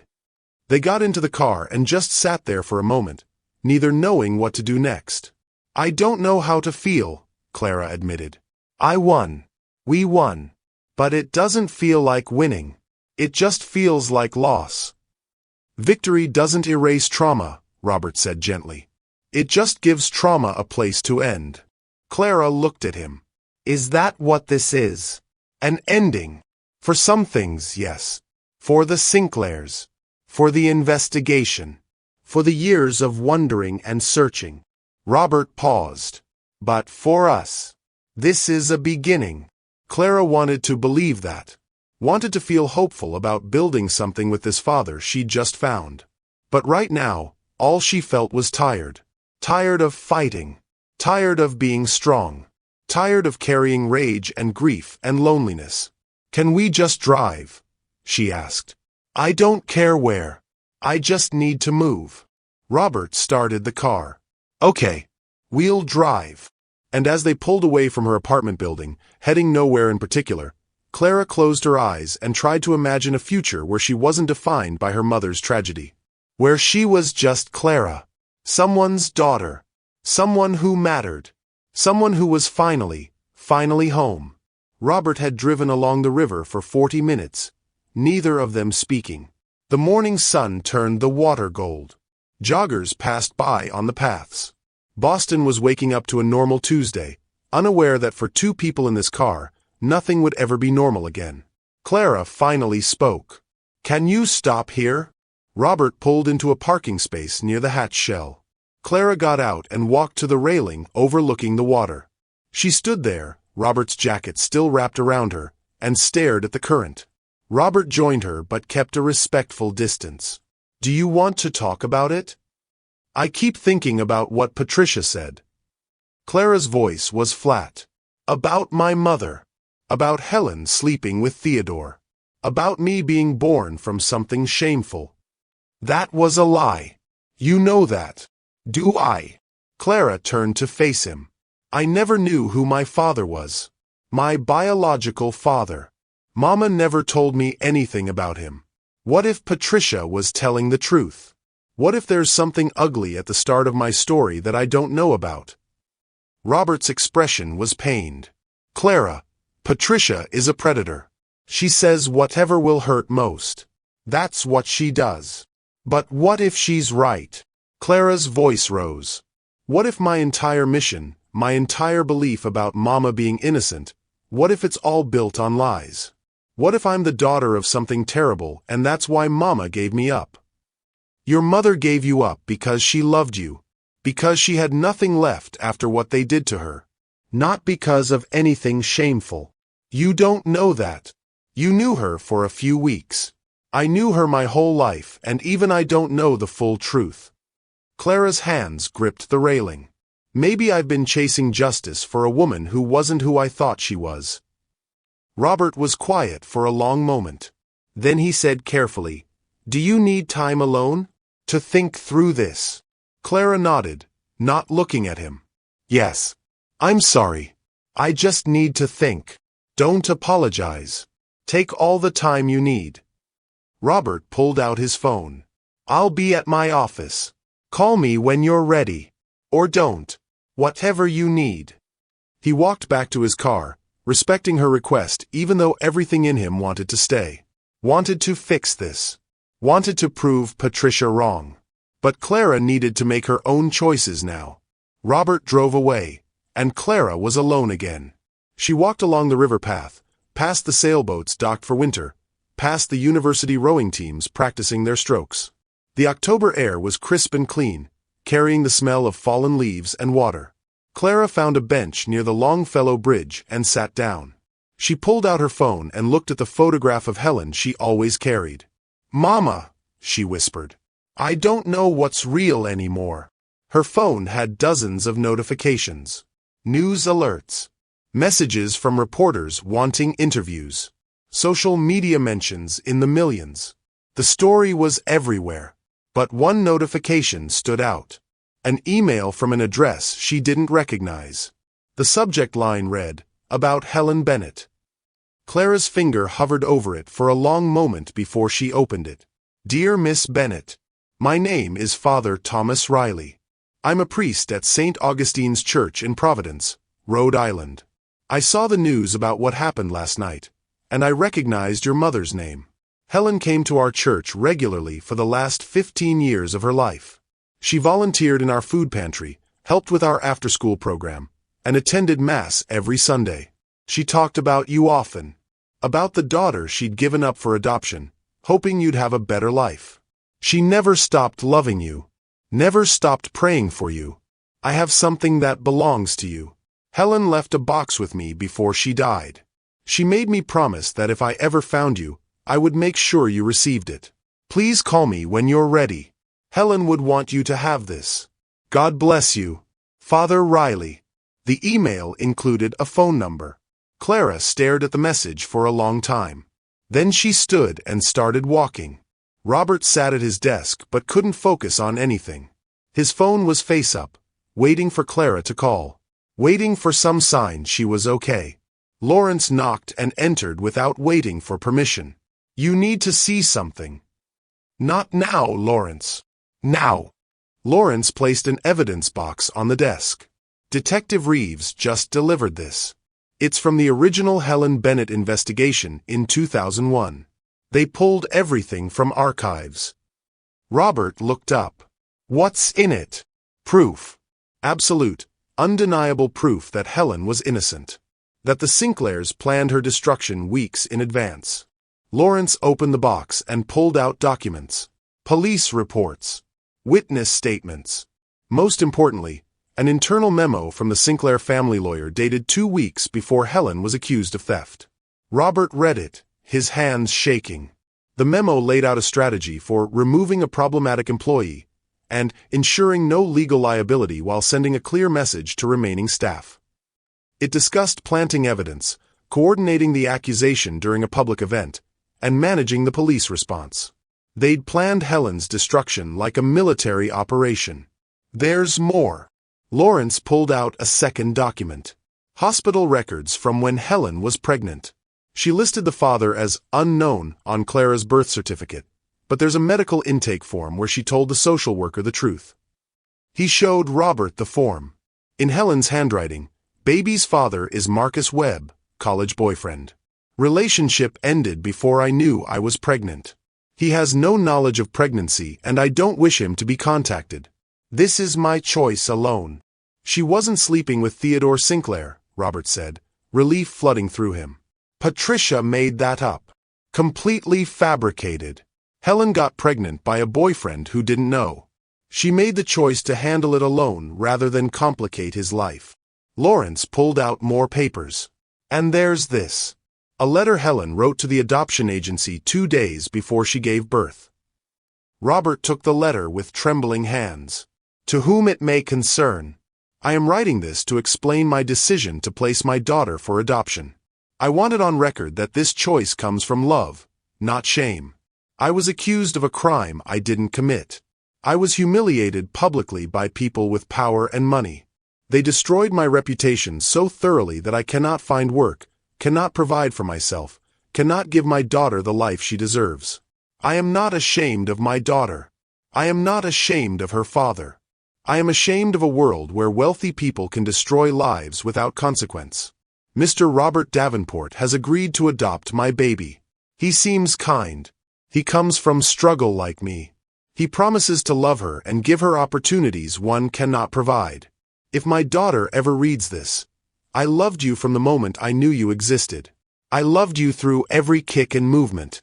I loved you when I held you for that one precious hour. And I love you now as I sign these papers. This is not abandonment. This is sacrifice. This is a mother choosing her child's future over her own heart. I hope you have a beautiful life. I hope you never feel the kind of pain I've felt. I hope you're loved the way you deserve. Your mother, Helen Bennett. Robert's vision blurred with tears. Clara needs to see this. All of it. She needs to know her mother was exactly who she thought she was. Where is she? I don't know. She asked for space. I left her by the river. Lawrence picked up his phone. I'll call her. No. Robert stood. I'll go to her. This is too important for a phone call.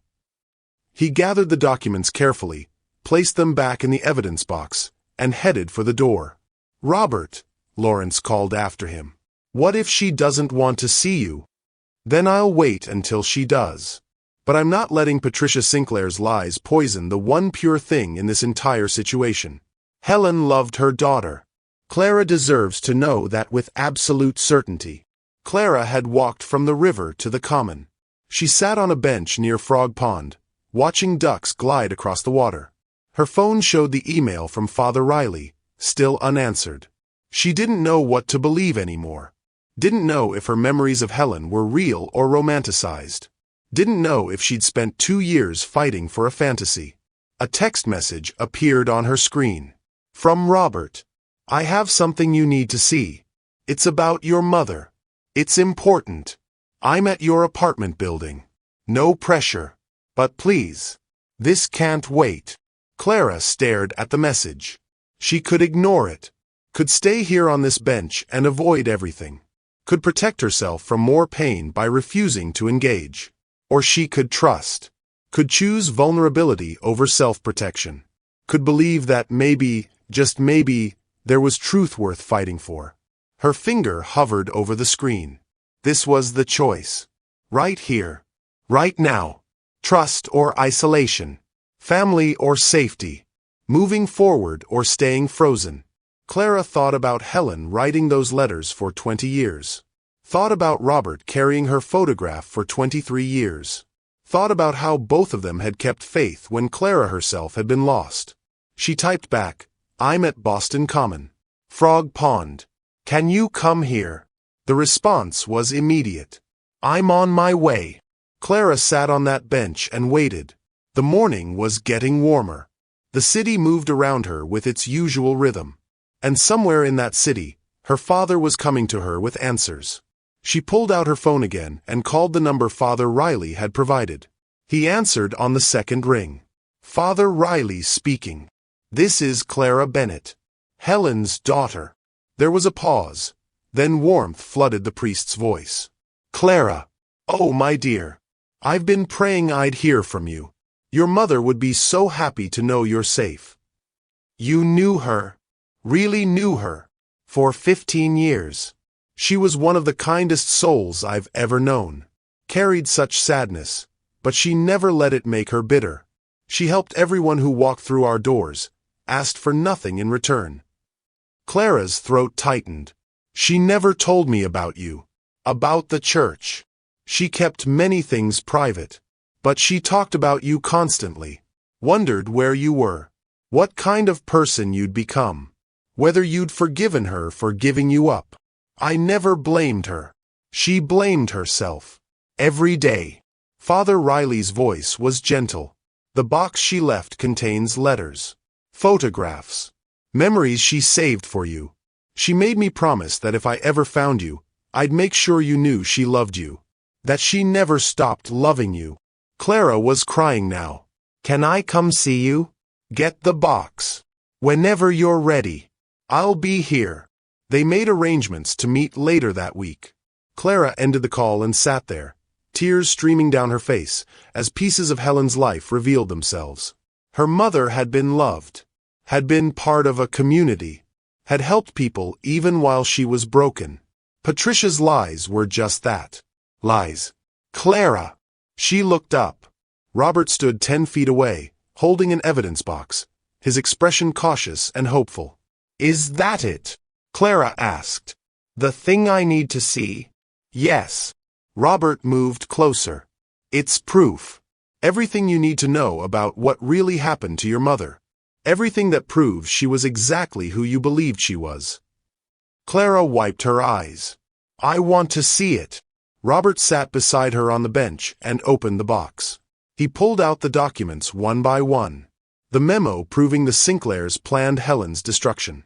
The medical records showing who Clara's biological father really was.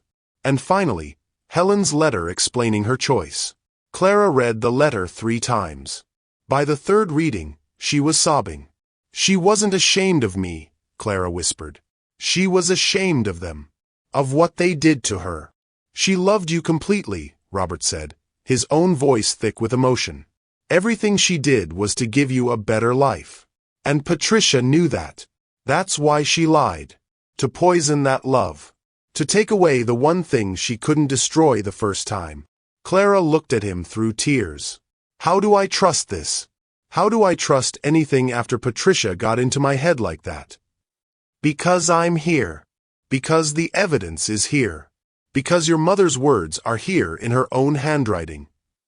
Robert's hand covered hers gently. And because you get to choose what you believe. You can believe Patricia's cruelty, or you can believe Helen's love. But you can't believe both. Clara looked down at Helen's letter. At her mother's handwriting. At words written 23 years ago that still carried such perfect love. This is not abandonment. This is sacrifice.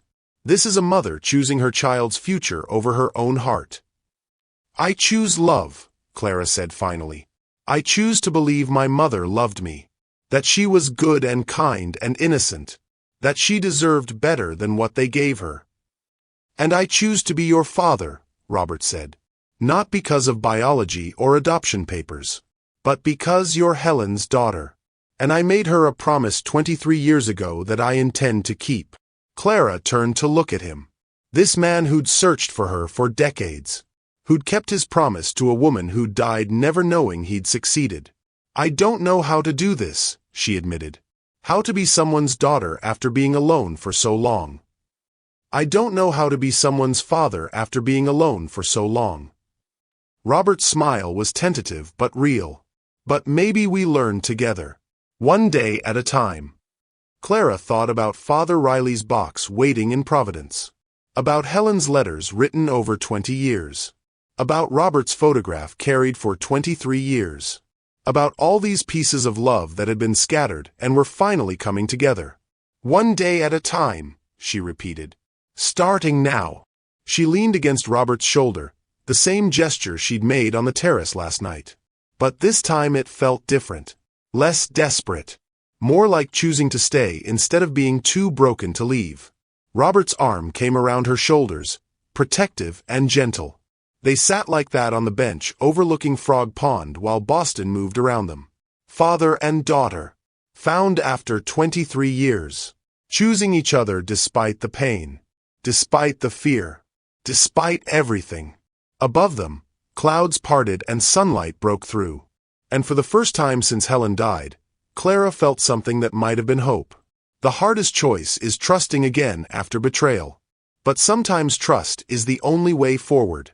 3 months later, winter had settled over Boston with gentle snow and strings of holiday lights. The city felt transformed, softer somehow, as if the harshness of October had given way to something more forgiving. Clara stood in front of a building in Roxbury that had once been condemned.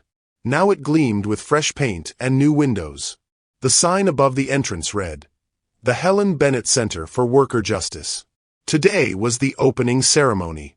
Robert stood beside her, wearing a charcoal coat against the cold. Over the past 3 months, they'd fallen into a rhythm. Sunday dinners at his place. Wednesday coffee at her apartment. Learning each other slowly, carefully, building trust one conversation at a time. "You ready?" Robert asked. Clara nodded. "I think so." They'd transformed the old Sinclair mansion into this center. The ballroom where Clara had been stripped now held legal aid offices. The library where they discovered the truth now housed a resource center for domestic workers. The bedrooms where the Sinclairs had slept now served as temporary housing for workers escaping abusive situations. Every inch of that building had been reclaimed, transformed from a place of trauma into a place of healing. Lawrence approached, carrying a folder. "The final settlement checks are ready. All 47 former Sinclair employees will receive their compensation today." "And the Sinclairs?" Clara asked. Patricia and Charlotte were sentenced to 18 years. Garrett got 12. Theodore got 8 with possibility of parole in 5. Lawrence's expression was neutral.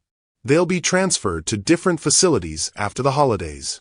None of them will serve time together. Clara felt nothing when she heard this. Not satisfaction. Not victory. Just a quiet sense of completion. "What about the other cases?" Robert asked. "The workers from other families who came forward?" 63 active investigations across Massachusetts alone. The Helen Bennett Justice Fund is providing legal representation for all of them. Lawrence smiled slightly. "You've started something that won't stop. Other states are implementing similar programs. Congress is considering federal legislation."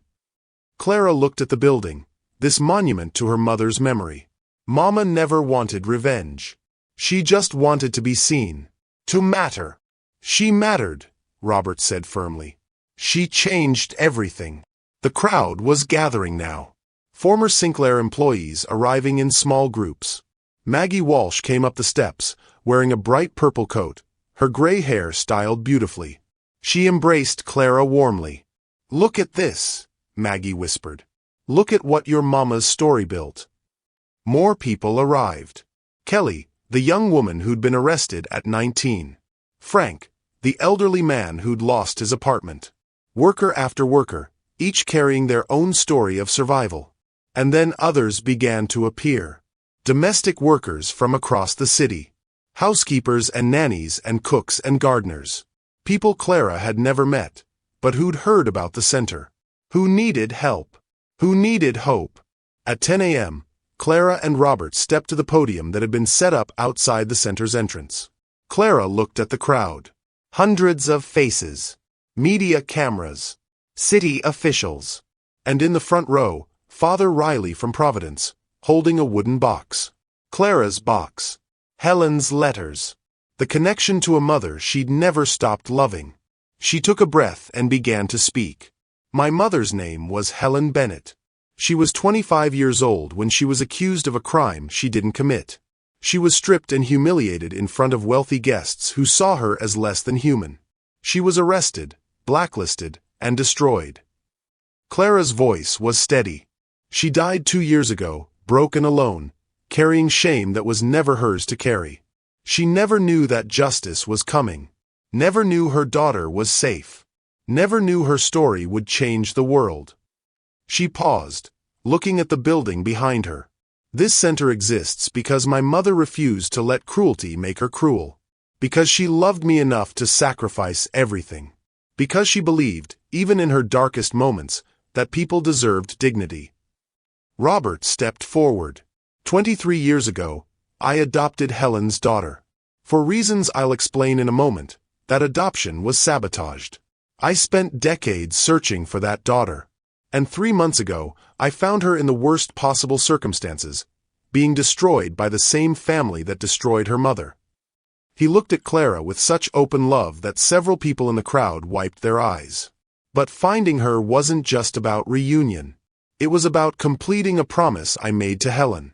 That her daughter would be loved, would be protected, would matter. This center is that promise kept.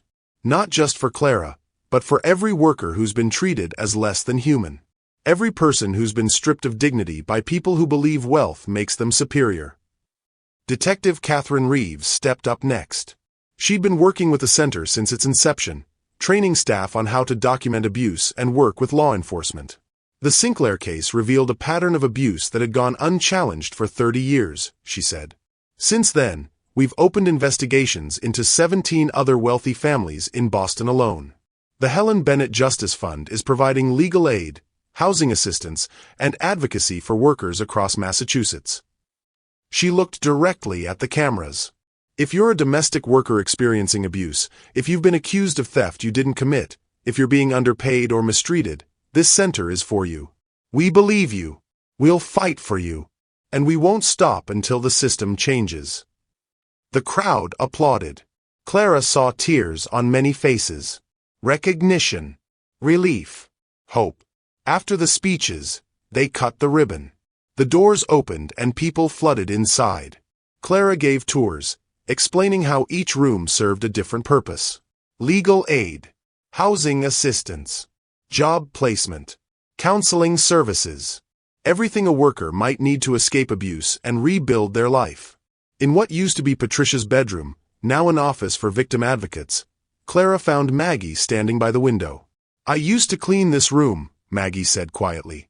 Patricia would inspect my work with white gloves. Dock my pay if she found a single speck of dust. Made me feel like I was worthless. She turned to Clara. Now look at it.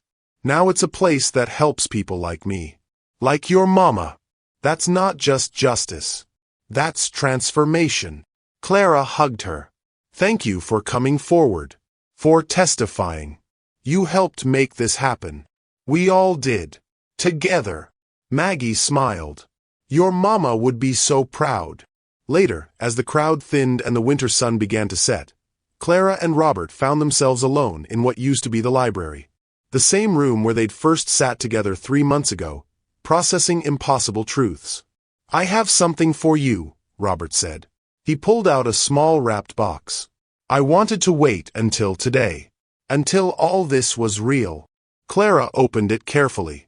Inside was a key on a silver chain. It's the key to my house, Robert explained. Your house too, if you want it. I'm not asking you to move in. But I want you to know you always have a place. That you're not temporary. That you belong. Clara's fingers closed around the key. 3 months ago, she would have been terrified to accept this. Would have found reasons why it wouldn't work. Why she didn't deserve it. Why she'd inevitably be sent away. But she'd spent 3 months learning that Robert kept his promises. That he showed up. That he meant it when he said family. Thank you, she whispered. I'd like that. Robert's relief was visible. There's also this. He pulled out an envelope. Official adoption papers. I know you're 24 years old. I know it's symbolic. But I want it legal. Want it documented that you're my daughter. If you're okay with that. Clara took the envelope with shaking hands. Inside were court documents finalizing what should have happened 23 years ago. I'm okay with that, she said. More than okay. They signed the papers right there, witnessed by Lawrence, who'd been waiting with a notary. And just like that, 23 years of separation became legally resolved. Clara Bennett became Clara Bennett Davenport. Father Riley approached them, still carrying the wooden box. "I think now might be the right time." He placed the box on the table. Clara had been putting this off for 3 months, afraid of what she might find. Afraid the letters would hurt too much.